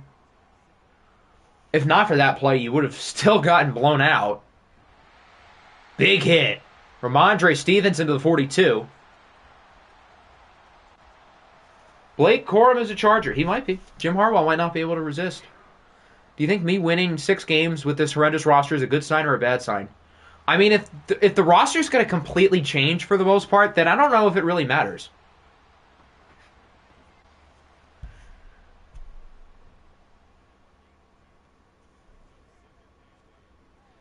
Shame your defense gets cashed for 31 in Chicago. That would imply that the Cardinals are out.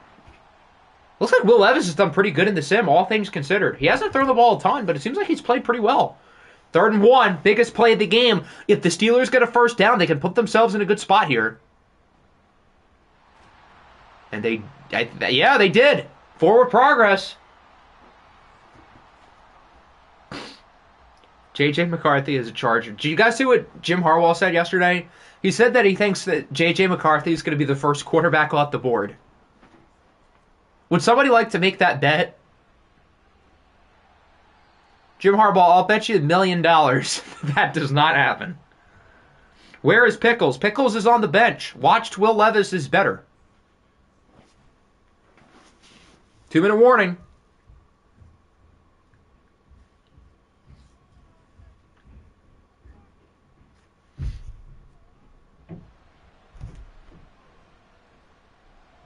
Levis, good throw. They're in field goal range now. They're in a good spot.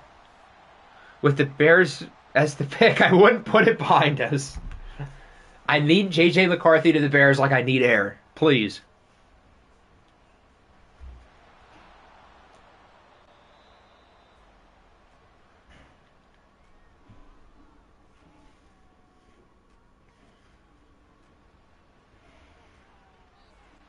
Now it's a 3rd and 6.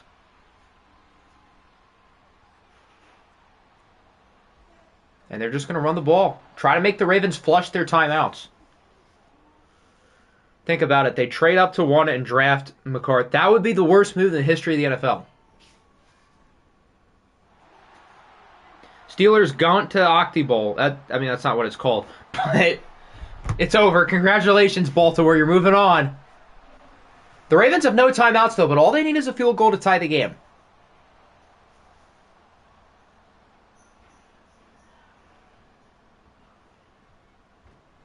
Pretty solid return. Let's see what Bryce Young and the Ravens can do with their season on the line.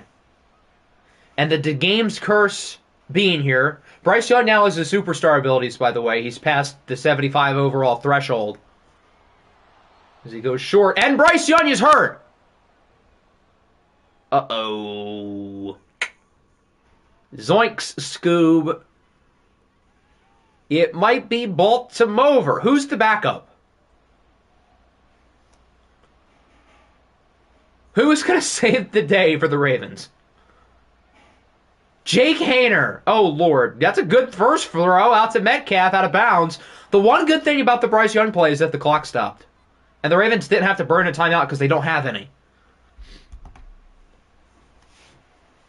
It's not going to be worse than us trading Will Anderson for Paris Johnson and Michael Wilson. Well, to be fair, you guys also got another first-round pick. And you got a second-round pick, which, you used to get Paris Johnson. Thank you for that, by the way. We appreciate that. The game's curse doesn't impact the Steelers' defense. If you're stronger than the game's curse, you can beat anyone. Inbounds. They've got to move it. 3rd and 7. They're not that far off from field goal range, for what it's worth. Haener floats it up. Down the field, it's incomplete, and this is going to do it. If I was them, I would look out of bounds, try to get yourself in field goal range, and then take a few shots for the end zone. Don't throw it into the middle of the field, because I don't know if they're going to have enough time to gain like 15 yards and then spike it. Maybe they will, but I don't feel comfortable with that. And that's exactly what might happen. They get 21. They're in field goal range. Are they going to have enough time? Nope! And that'll do it. The Pittsburgh Steelers beat the game's curse, and they beat the division winner's curse all in one. They hang on to beat the Ravens 13-16, and they are moving on. So the Steelers will host the Broncos in the second round, while obviously the Titans are going to play the Dildos. Pickles won a playoff game. He didn't play, but he got a win, I guess. Jake Hander played. Looks like Will Levis outplayed Bryce Young. Will Levis threw a lot of interceptions. He wasn't good in the sim for the most part this year, but he looks about as dangerous as really any quarterback left. He's playing really well. Big game for Rashad Bateman. Mike Onwenu allows 3 sacks. Micah Parsons with a big game. And the Steelers are moving on. Lamar and Waddle for pick 1 and J-Mo. Who says no? I wonder if he would actually entertain that. Because, like, he wants his Oklahoma State guy. But it is Jalen Waddle. I imagine he would probably scout Warren Flowers first, just to see. But that's interesting. All right, 2 more games to go. We've got the Panthers and the Cardinals, which it lands on 2. We'll use your Carolina. And then the last game we'll save at the end for Simcast. I unpause with my dad in the room and hear the dildos. Yikes. That must be a fun explanation.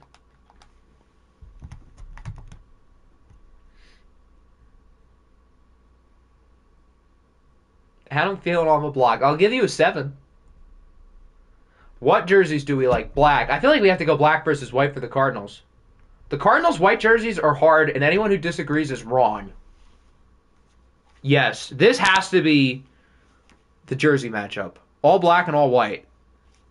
I sent my answer to your DMs. Okay, if you don't want me to say it, I won't tell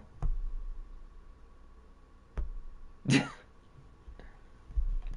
Okay, interesting. All right, here we go. Final full watch game of the day. The Arizona Cardinals at 9-8. Who would have thought this team would have made the playoffs? But they managed to sneak in there, facing off against the 14-3 Carolina Panthers, who tied with the Bears for the most wins in the regular season. The Panthers lost to the Bears, though, which is why they have to play today. And the Bears get to sit on the couch for a week before playing Arizona if they win. And if not, the 49ers. Rashard Mendenhall's dream uniform matchup. Oh, I imagine he's liking this. If the NFL actually did a black versus white game, that'd be like the smartest thing they could do financially, because people would actually watch that. I know I'd watch it because it'd be funny. I'm just saying, the NFL, they're a money-hungry product. If you want some money, they should at least think about it. The Panthers will not only humiliate the Cardinals, they'll break them and massacre them. They're 14-3. They won't be stopped. Well, the Steelers were good enough to beat the game's curse. That means the Steelers have to go all the way.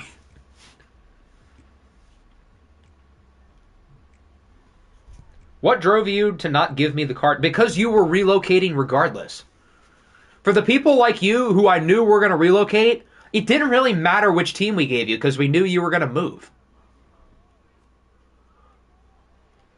As long as it worked with like the locations you wanted, which, considering you wanted Mexico City or Toronto, every division would have worked for one of those two. I could give you any team that was best.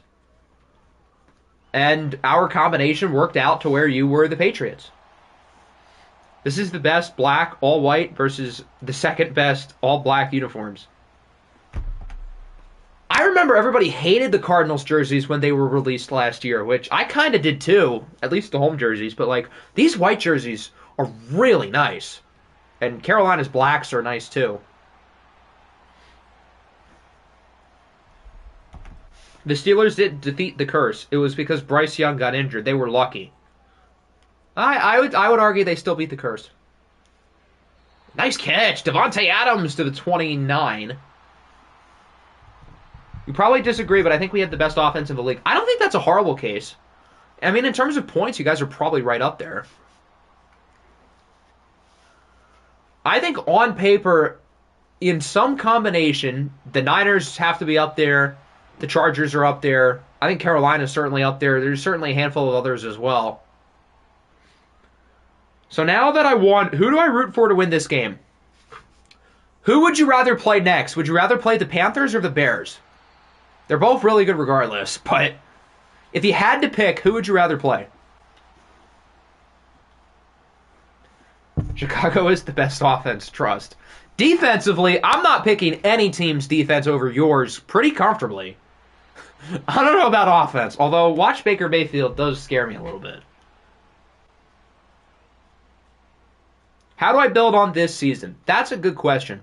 I would just say consistently try to make moves that benefit your team's short-term and long-term outcome, whatever that may be, even if it means being aggressive. I'd rather play the Bears. Okay, so in that case, you should root for Carolina. Is Josh Allen hurt? Oh, no, he's fine. Okay. Trey Hendrickson with the sack. Yeah, if you want to play the Bears next, you would need a Panther win. Win by winning. Yeah, exactly. Do I move on from massage play? Nice play! Touchdown for Flash Goodwin.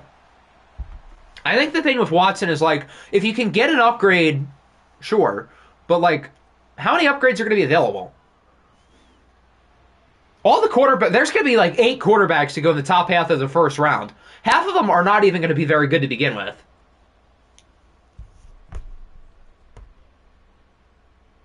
I was mad at the Cardinals for sweeping me. There you go. Revenge.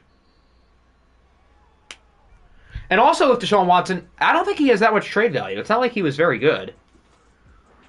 I mean, I'd trade like a fifth for him to be my backup. But like, is he going to fetch more? Here's Russell Wilson. Broncos country. Let's ride. Free agency is never good. It used to be that way, but they changed how the contracts are scaled to where it's a little bit more balanced. So, like, everybody's third-round fantasy draft pick is a free agent. Everybody's sixth-rounder is a free agent.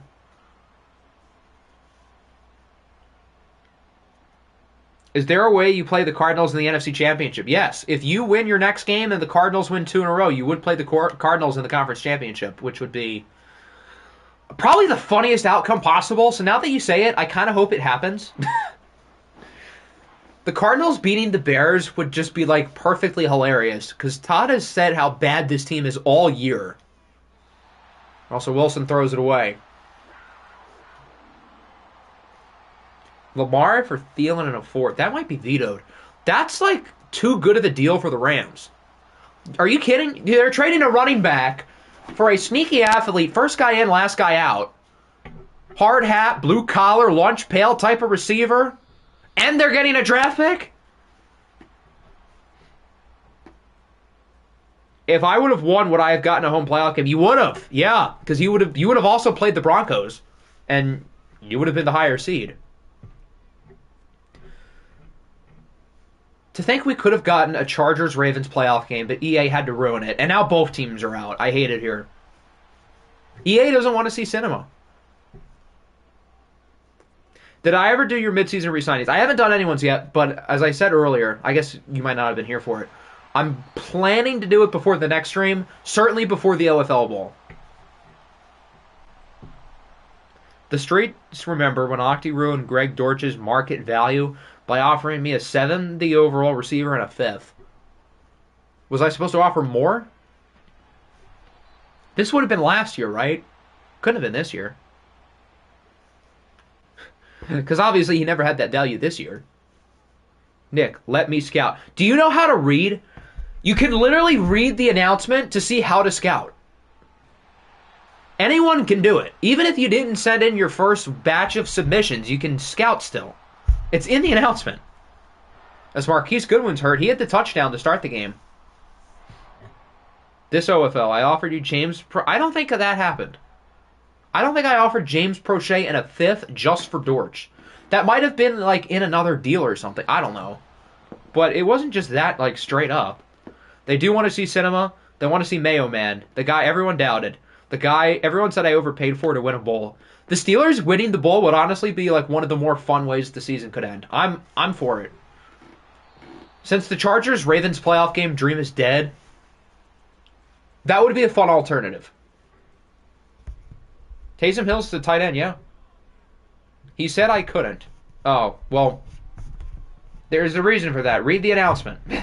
He explained the whole thing pretty clearly. As Tui Pelotu is in with the sack.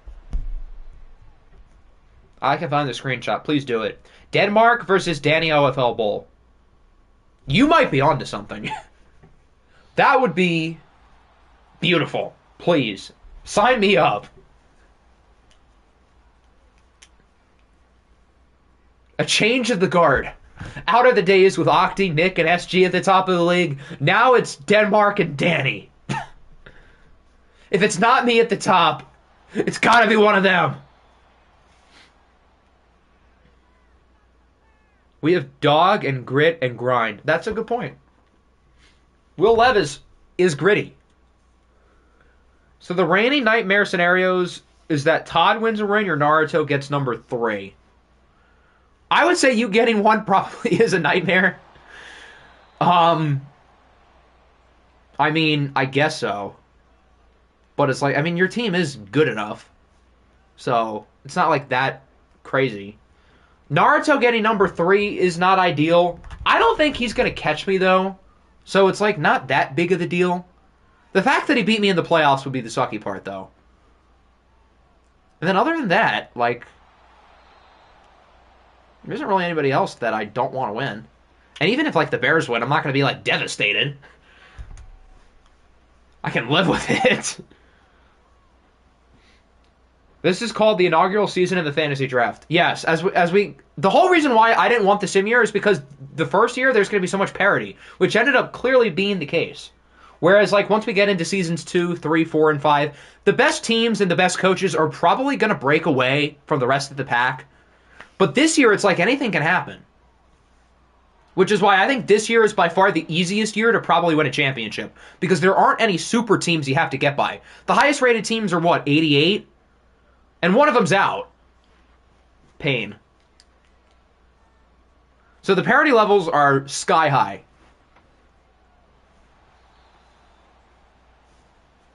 I'm a Trevor Lawrence hater. You cannot blame me. Trevor Lawrence is 1-0 in championships as a Bill. Isaiah Thomas is 1-1. I'm just saying. Separation would be vast at OFL. That's also probably a good point. Even more so than the FGFL, as it's picked off on 3rd and 5 by Eric Stokes. And the Cardinals get nothing, essentially, in the red zone. Octi lost. Yes, he did. Hilarious, I know. Mine is a 90. You guys are a 9. Damn, I thought you were only an 88 still. Well, I stand corrected. Now that I think about it, I think we're actually an 89, not an 88. Got to give myself more credit. The Titans, I know, are an 88, 89 in that ballpark as well. I don't know if anybody else is there. I think, like, the Bears are probably kind of close, 86-ish. The Rams as well.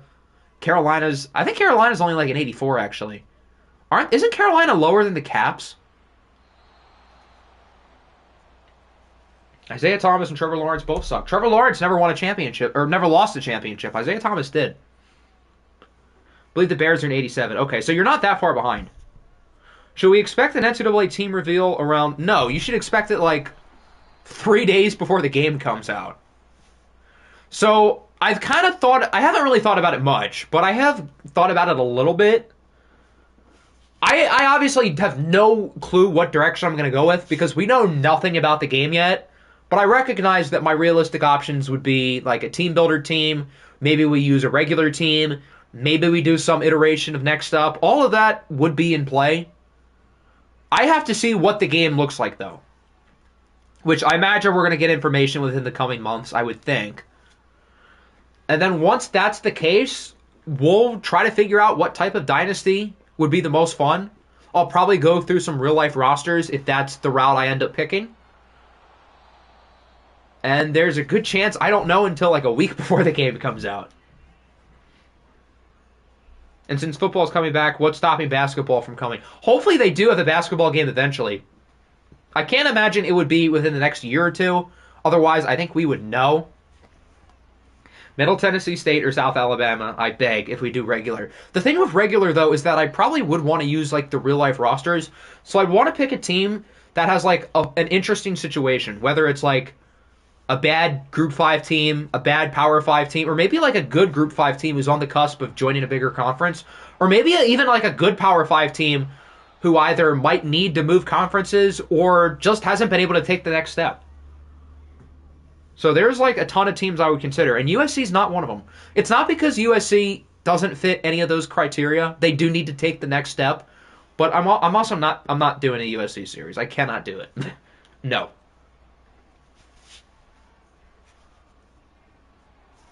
I mean, I guess I could if I really wanted to, but I don't know if I really want to. Saquon's going to the locker room. That means he's probably out for the rest of the game. That's not good news for the Cardinals. They do have it inside the red zone, though. Colorado. I haven't even thought about them. I mean, I haven't really thought about it at all, but, like, they haven't even crossed my mind. That would be something, though. Imagine that. Next up was too much to take. That's fair. Next up, in terms of, like, time it took to do an episode, was by far the most of any series I've done. And creating the rosters at the beginning of each season was like a 3 to 4 day thing for me. So, like, I don't know how reasonable it would be to do next up again. Certainly not at the capacity I did it previously. But, like, I'm definitely going to consider doing something like that. As the Cardinals get the touchdown, Amari Cooper ties it for Arizona. You guys thought this was going to be a blowout. Who am I kidding? I thought it would be too.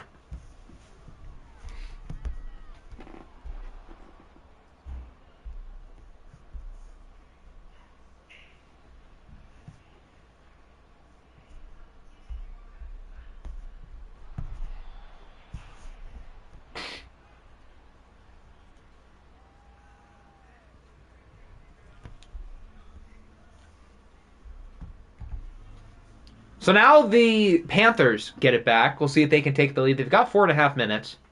If you want a middling Power 5 team who's changing conference, Cal does kind of fit the bill. They do have some fun players, too.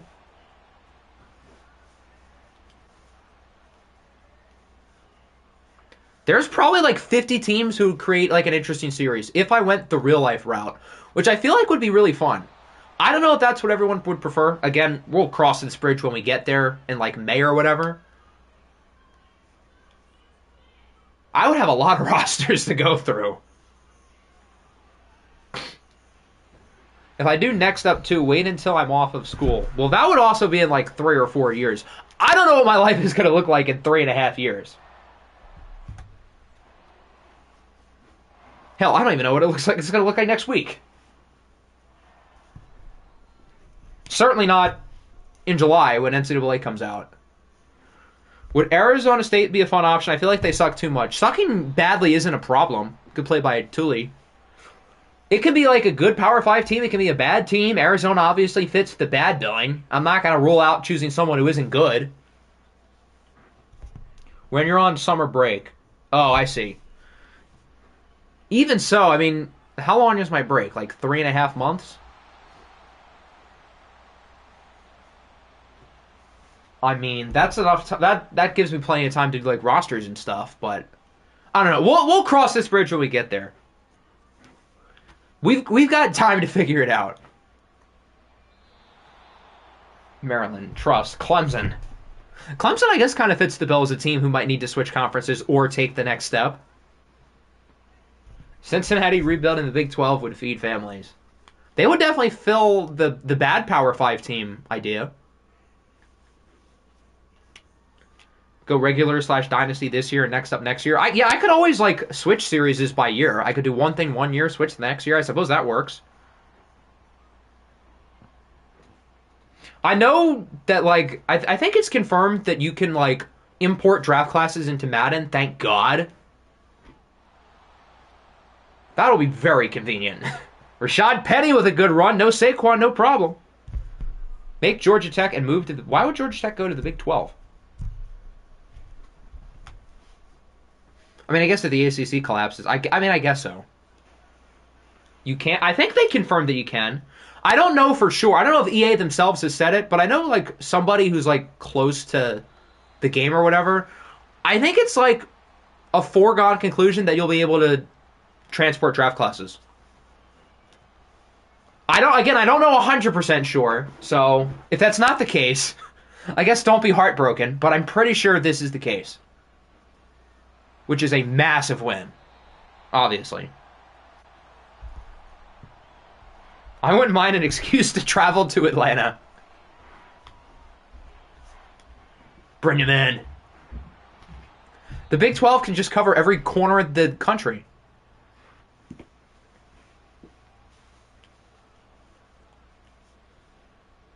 Y'all ain't ready in the OFL Connected League when I lead Georgia Tech to 3 straight. Only using the triple option.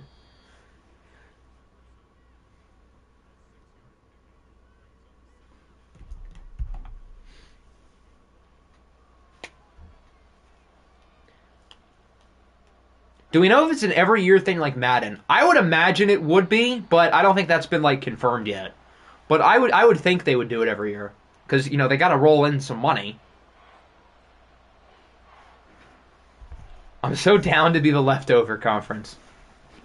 That was like the smartest thing the Big 12 could have done. Like once they realized they weren't going to be the SEC or the Big 10, rather than like try to stand their ground and lose like the Pac-12 did and the ACC is doing, they kind of realized like we'll just be like the next group. I respect it. If the Cards win, that means the Steelers would be the only higher seed to win. So far, yeah, you're right. Apparently winning your division's a curse. At least my team's not alone. Michigan, yeah. Michigan's one of the teams I don't think I would consider. Actually, I mean, they did lose Harbaugh. No, I don't think I would do Michigan. They're too good of a program. Unless it was like a Michigan death penalty because they cheated. Ooh. Hold on. And Connor Stallions is the new head coach. We might be onto something here, guys.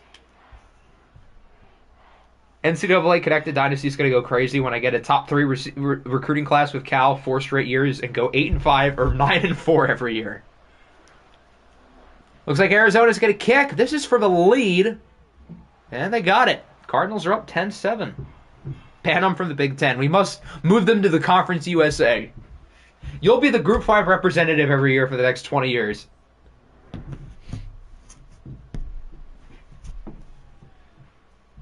I'm just saying, the storylines of the Michigan death penalty series would legitimately be insane. I might have talked myself into a pretty good idea.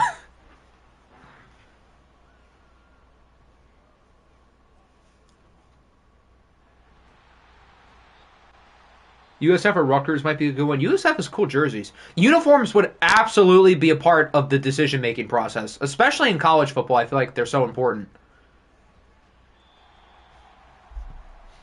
Who expected Danny to win by 30? Not me. Nick would hate it too. I mean, sucks to be him, I guess.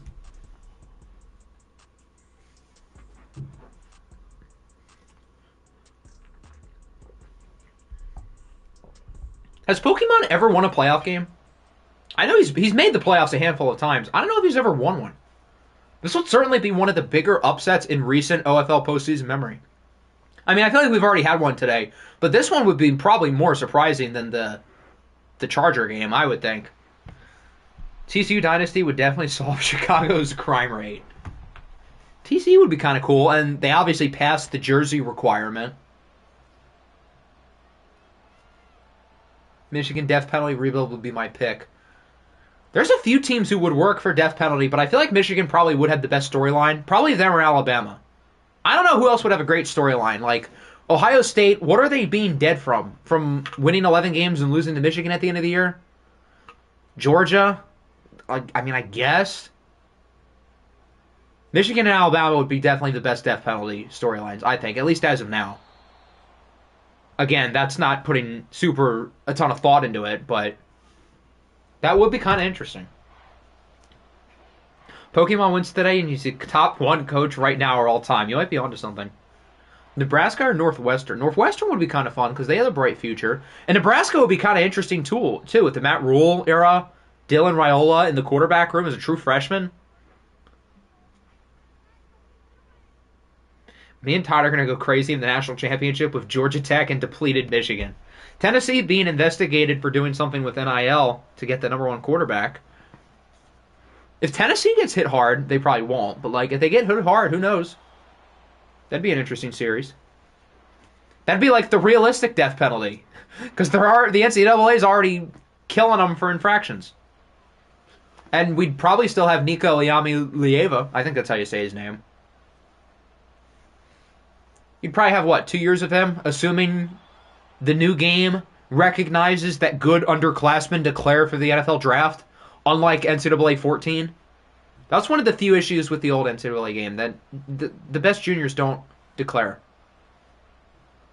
I know they fixed that and revamped a little bit, but like in the base game, it was it was bad logic. USC so you could rebuild the entire defense. I will say, even though I wouldn't want to do USC because I don't like them, Miller Moss in that offense would be kind of fun. Just saying. I'm really curious to see how they implement the transfer portal. Because I know they said that they're going to have the transfer portal in there. They're going to have NIL. Thank goodness. I'm really curious to see how it's implemented. I feel like they could do something really well or really poorly. So I hope they do it well. Because I think it could be really fun. Do you think I could beat the Bears or the Panthers? I think you guys could beat anyone. Which, if you can beat anyone, the Bears and the Panthers are at the top of the anyone list. So I would say yeah.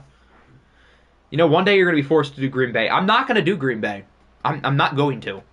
I'll just do a team I've already done. Although that's a long ways away. Again, I don't even know what I'm going to be doing next week, let alone years and years from now. Take that. I'm not doing Washington. If I did not dislike Washington, they would absolutely be an interesting pick.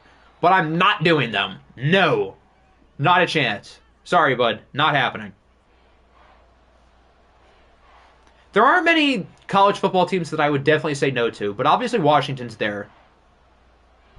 I don't have any problems with Kansas State football, but I dislike their basketball program enough to probably say no. I don't think I'd do USC. I don't think I would do Texas. That's really about it. I can't think of anybody else who I absolutely would not want to do.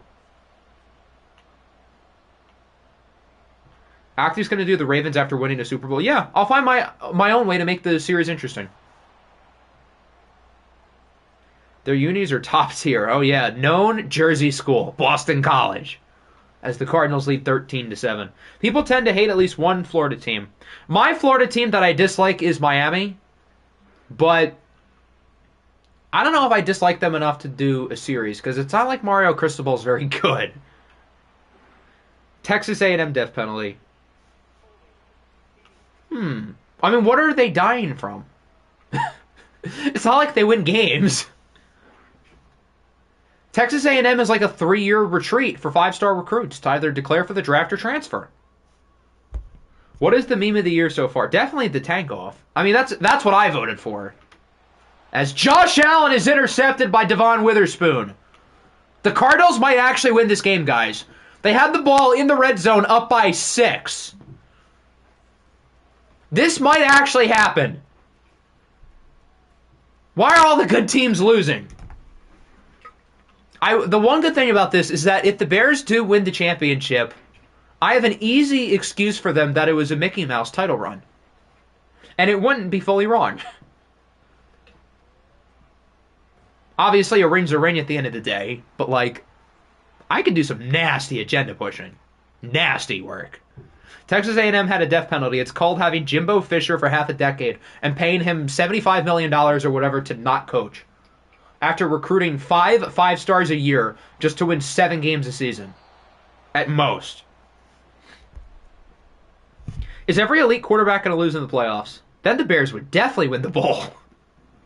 But yeah, Lamar's out, Hurts is out, Allen is out if they lose today, which it's far from over, but they are not looking good. Uzoma gets it at the half-yard line. Dak didn't even make the playoffs. Herbert did not make the playoffs. Okay, I'm going to throw a name out there who's still alive. What about Trevor Lawrence? Can we call him elite? He was an MVP candidate. He played awesome in the playoff game. Nice touchdown by Rashad Penny. Who would have thought that the Cardinals are up against the Panthers without their best player? Saquon Barkley is the most important player on that roster. He's hurt, and they are handling business. All these good teams losing makes me feel a little bit better about my team losing too. Because clearly it's like, well, I guess all the good teams get to go out together. Panthers do get the stop on the 2-point try, though, so it'll be a 12-point game. What would I call Bryce Young? I would call him good. I mean, he's not elite, but for a rookie, pretty good. Ritter didn't make the playoffs. He's a good quarterback.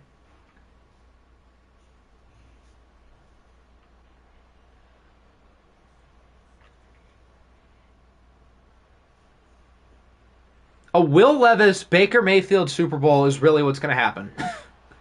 All the great quarterbacks are going to be gone. The only appropriate OFL Bowl matchup of all these great QBs losing would be Levis and Baker Mayfield. Because, like, they're not elite, and they're both watch game merchants. Pokemon saw the slander and stood on business. Mad respect. If they beat the Bears, that might legitimately pass the tank off as the meme of the year. Not even so much that I want Todd to lose because he's pushing the anti-Octi agenda, but more so because of all the smack Todd has talked about Pokemon's team for not really much of a reason this year, just for Pokemon to beat him. That would be one of the most hilarious OFL playoff games I've ever seen. 2nd and 10. Okay, there's something. Pokemon, Denmark, Danny are all going to have playoff wins. Naruto and Kevin would be the other two. That's quite the 5. Not the 5 that I think anyone thought coming into the day. The reason is because he wakes me up at 4 a.m. at least once a month. Why don't you just turn like your notifications off at night? I mean, I guess that's kind of the drag just for Pokemon. Yeah, I guess that's kind of the good point. Oh well. Kevin is the best out of the 5. You're probably right, but like, is that much of a standard? Danny's probably second, to put that into perspective. I get that Naruto is 2 ranked. I don't care. A lot of people had you. You're like the only team that people would have expected to win. Like, the Dildos beating the Voyagers, I think, was like feasible, but still an upset. The Broncos over the Chargers is definitely an upset. I don't think the Niners beating the Rams is as surprising as people would have thought, but it's definitely still an upset. If this holds, it's the biggest upset by far. Because we get bots in the main server and it's easiest to deal with. I guess that's fair. Thank you for being our late night bot remover. Voyagers had fraud tattooed on their chest. I don't even know if fraud's the right word. I would just say they overperformed. I mean, they went 12-5 with bad QB play. I don't think it was really sustainable for a playoff run, but they were better than expected. There were a handful of teams who overperformed. I think the Ravens overperformed a little bit, although I think they're in a good spot through the future, more so than the Voyagers. I'm trying to think of who else would work here. Maybe the Steelers, just because I don't trust their quarterbacks in Sim. But as long as the Steelers like consistently make the playoffs, they're a threat to win it all. So that's not a bad spot to be in either. I feel like Metro had a few more watch years in the tank. The one thing with Metro was that's right when Madden came out, I know.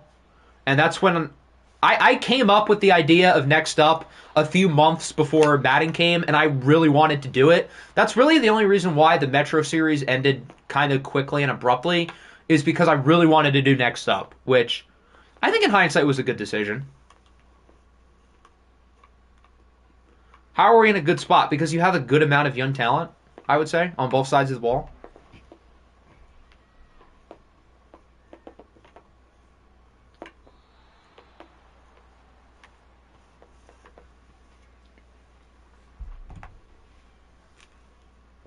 So the Panthers get the stop. They've got 8 minutes. They're down by 12. They're starting at the 6. What a punt! I forgot. They have to score here or else it might be era's over. If the Cardinals win, they would play the Bears and you would play the winner of the other game. And then if Carolina comes back, you would play Carolina.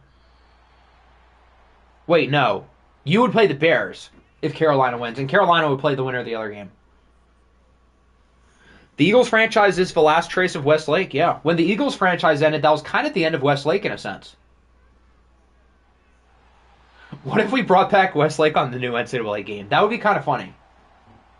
That'd actually be kind of fun. I might be talking myself into this. It would be like a new team. It's not like I'm completely like retreading an old series. Just saying. I've been a proud Pokemon Glazer since the start. That's a weird hill to die on, but congratulations for getting it right, I guess. Should I be happy with this season? I would say so. I mean, I would say yes and no. Yes, because the team performed well. I think better, a little bit better than I expected, especially in a division that I thought was going to be good. And to be fair, I was very wrong about the AFC North. But I'd also be disappointed as well because you guys were 10-2 at one point, and then everything just kind of fell apart. So I feel like the team was good in that sense. It was pretty successful, but you guys could have done more. Do I think Omaha, Nebraska will get an NFL team? I don't think the NFL ever expands, at least in the next 20 years. They don't need more. 32 is a good number. And if they did expand, I don't think they're running to Omaha. Although that would be a cool place for an NFL team, but I don't think they'd go to Omaha.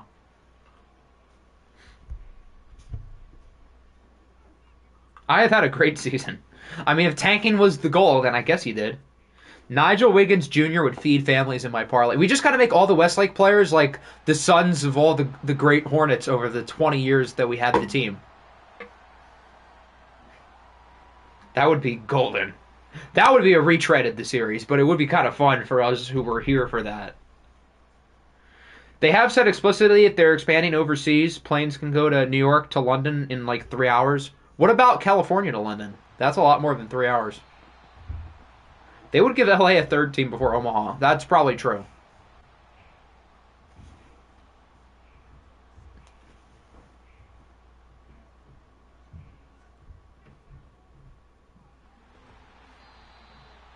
Carolina's having a pretty good drive.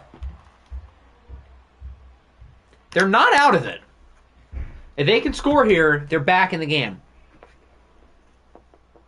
You said that likely made the Pro Bowl. Yeah, I think he did. It'd be 8 hours for Cali. That's a long plane ride. But also on the inverse, the guys who have to play on the London team, that's a ton of traveling. If I was an NFL player, I don't think I'd want to play there. I don't know how I'd feel about living overseas for 5 months. I mean, I feel like that'd be a cool experience to do once.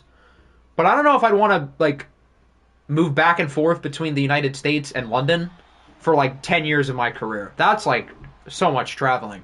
If you want to go to the facility in the off season, you got to travel all the way overseas to London. That just feels like too much. I think having a team in Canada and Mexico is one thing, but in Europe is a total other thing. I don't think it happens in the near future. I'm curious to see if it ever happens, but I don't think it will within at least the next 10, 20 years. As Carolina gets their touchdown, Devontae Adams with the score. They're only down by 5. They're not out of the game. They got to get a stop, though. Rashad Penny's had a really good game on the ground, but it is Rashad Penny. So he's one fall away from a torn knee. And I don't know who their third-string running back is. I think he traded for Chase Brown. I think that's who it would be. I'd do a whole Euro division. That would be interesting. Again, I don't think the NFL does it. I don't know if the players would like that, but that would be interesting. What are my thoughts on the XFL USFL merger? I mean, good for them, I guess. I guess it probably does help both leagues combining. And there's not really a reason to have 2. Cardinals start by throwing the ball. Panthers are not using their timeouts yet. It's Dan Arnold. Arnold's reviews. He only gets 1, though. Who cares if they like it? Well, that's easy to say, but when players are in free agency, they might not want to choose London just because it's so far away. So, wow, delay a game. Good job, Arizona. So I think, if the players would like it or not would actually be pretty important for the NFL to decide. At least with Oklahoma, that's in the continental United States, so that's not, a problem. We get the Tots of the world on. Just get a bunch of British people on the team, then they'll like it. There you go. That team might score 7 points all year, but still. 3rd and 9. Can Carolina get the stop?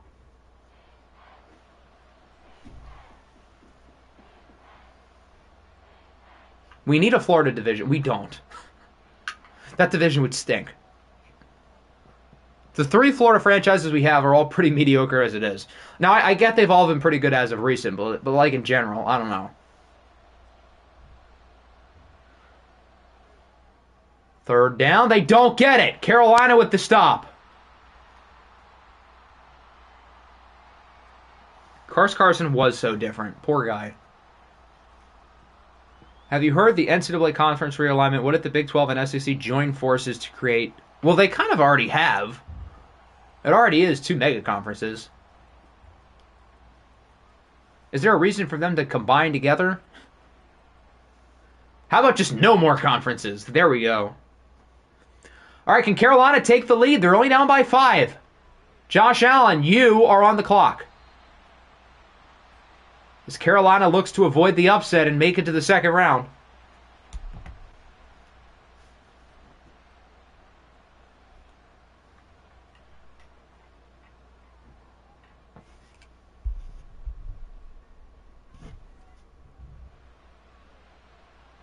They have 2 timeouts, so I don't think time should be an issue. Which conferences mattered more in basketball?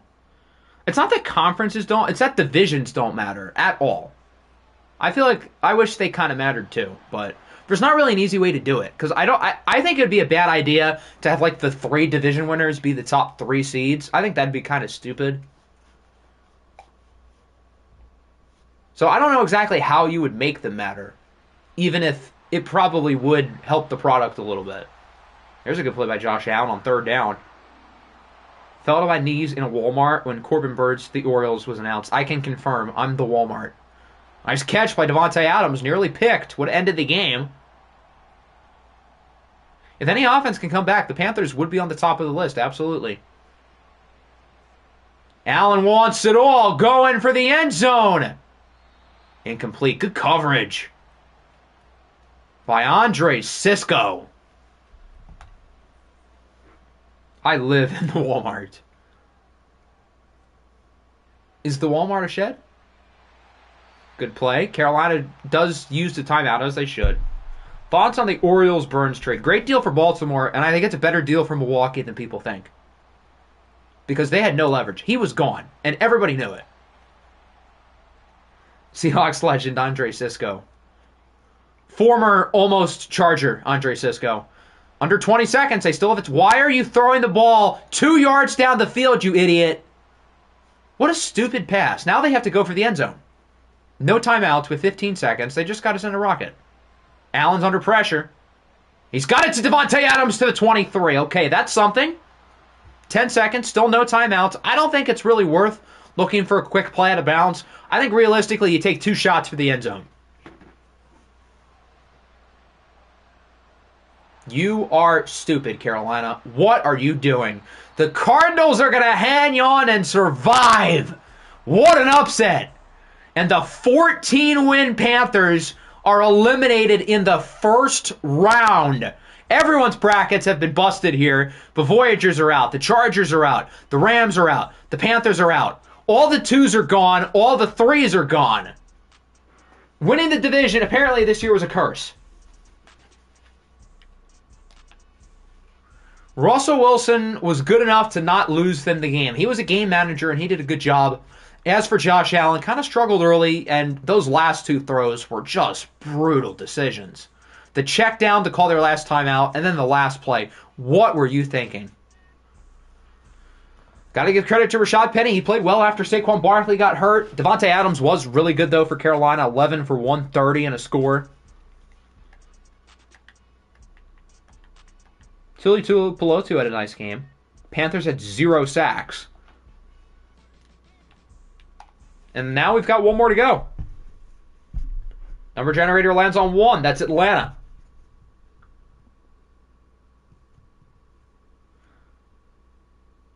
If you have an MVP candidate, you are cooked. Yes. That means the Niners and the Titans are out. Everybody else with an MVP candidate is dead. The Panthers are dead. The Rams are dead. We're dead. Was there another one? Or was it just those 5? I think it was just the 5. So Pokemon has won his first playoff game today. Denmark has won his first playoff game today. Danny's won his first playoff game today. Who would have thought? There's Atlanta. Scrolling's hard. I'm cooked because of MVP Devon Achane.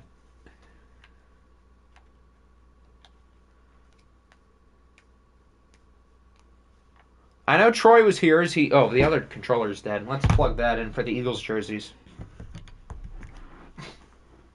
So the winner of this game will host the 49ers in the second round. Still can't believe this Octi guy tossed me and people with getting their first playoff wins with people who have been here for damn near a full slate. Well, to be fair, you are kind of in that group by default because you won a playoff game today with the rest of them.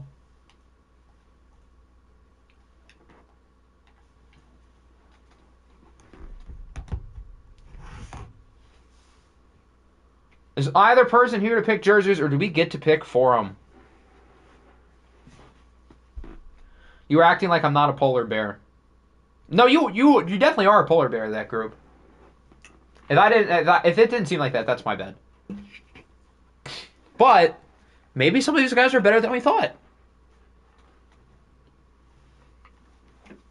Not to say you're not better than all of them, but maybe these guys are. I think Danny's pretty good. Pokemon is a decent enough roster, and Denmark's team, I think, can beat anyone.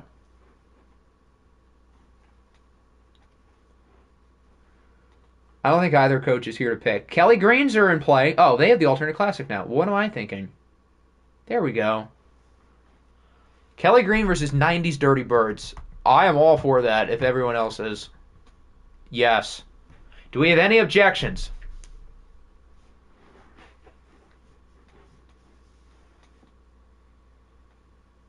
Going once, going twice?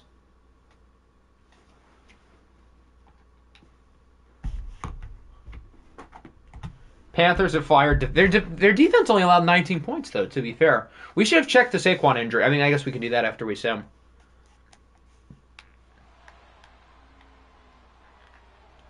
All right, the final game of the day, Atlanta and Philadelphia. Who will host San Francisco in the second round of the playoffs?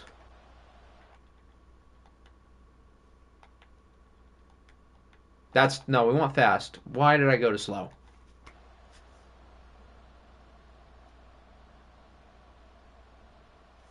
Okay, Eagles lead 7-0. Atlanta's got the ball, though. And they get a field goal. A lot of turnovers. This looks like a defensive game. Atlanta with a late touchdown, though. They take the lead 10-7 into the third. Falcons add to the lead. Falcons add to the lead again. Eagles get a touchdown, though. 20-14. Atlanta leads by 6. They've got it near the red zone. It's not about winning playoff games. It's about the friends we make along the way.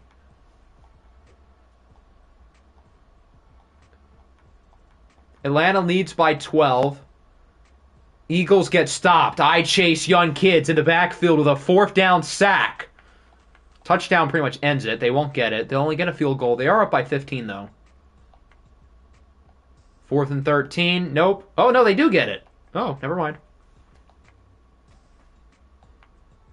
3rd and 10. Nope. 4th and 10. They got it! Drake London with the score. Onside is recovered by the Falcons. We'll sim this drive. 3rd and 5. They get it, and that'll do it. So Atlanta beats the Eagles, and they will play against San Francisco in the second round. Division winners today went 1-5, with the Steelers being the only one who won. Watch onside kick. No. Onside kicks are not recovered and watched. You have to sim them. The only chance the onside kick has of getting recovered by the kicking team is in sim. Neither quarterback was any good. Brock Purdy was not all that great, but Kirk Cousins was worse. James Cook scores twice. Montgomery was decent. Hunter Renfrow played well. Caleb McGarry allowed 3 sacks. Big day for Kayvon Thibodeau. He had all 3 of them. And then Juan Thornhill picks off 2 passes. Kyle Allen should have played. Maybe they would have won by 20.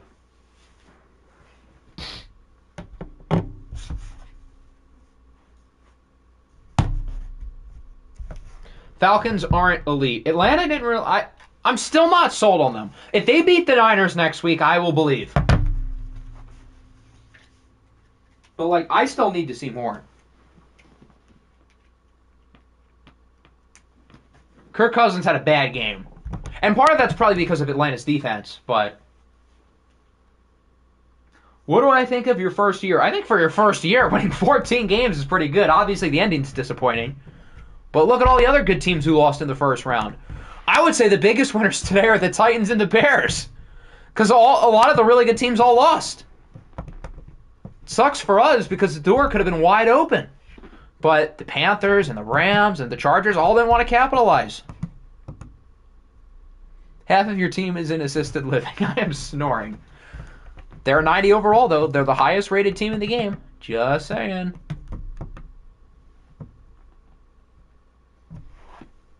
Titans better sleep with one eye open. Players of the week, Trevor Lawrence, Josh Jacobs, Kayvon Thibodeau, and Owen Popo. At least we won something. So this is what our playoff bracket looks like going into round 2. We've got the Titans and the Dildos, Steelers, Broncos, Bears, Cardinals, and Falcons, Niners. Only one reload team is left. Actually, there was only 2 here to begin with. Let's check the injuries. Saquon Barkley obviously being the big one.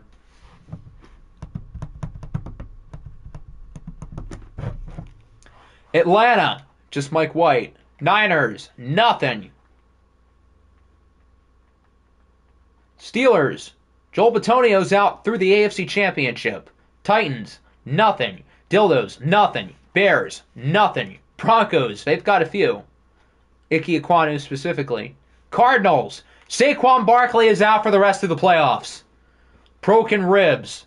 If the Cardinals beat the Bears without Saquon Barkley, that'd be bad. And I think that's it, right? Yeah, that's it. Okay.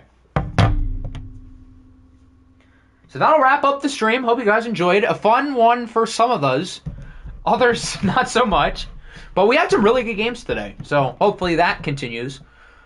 The next stream will be hopefully pretty soon. Again, the goal is still to have the season done by the time we get to the real Super Bowl. That's in 1 week.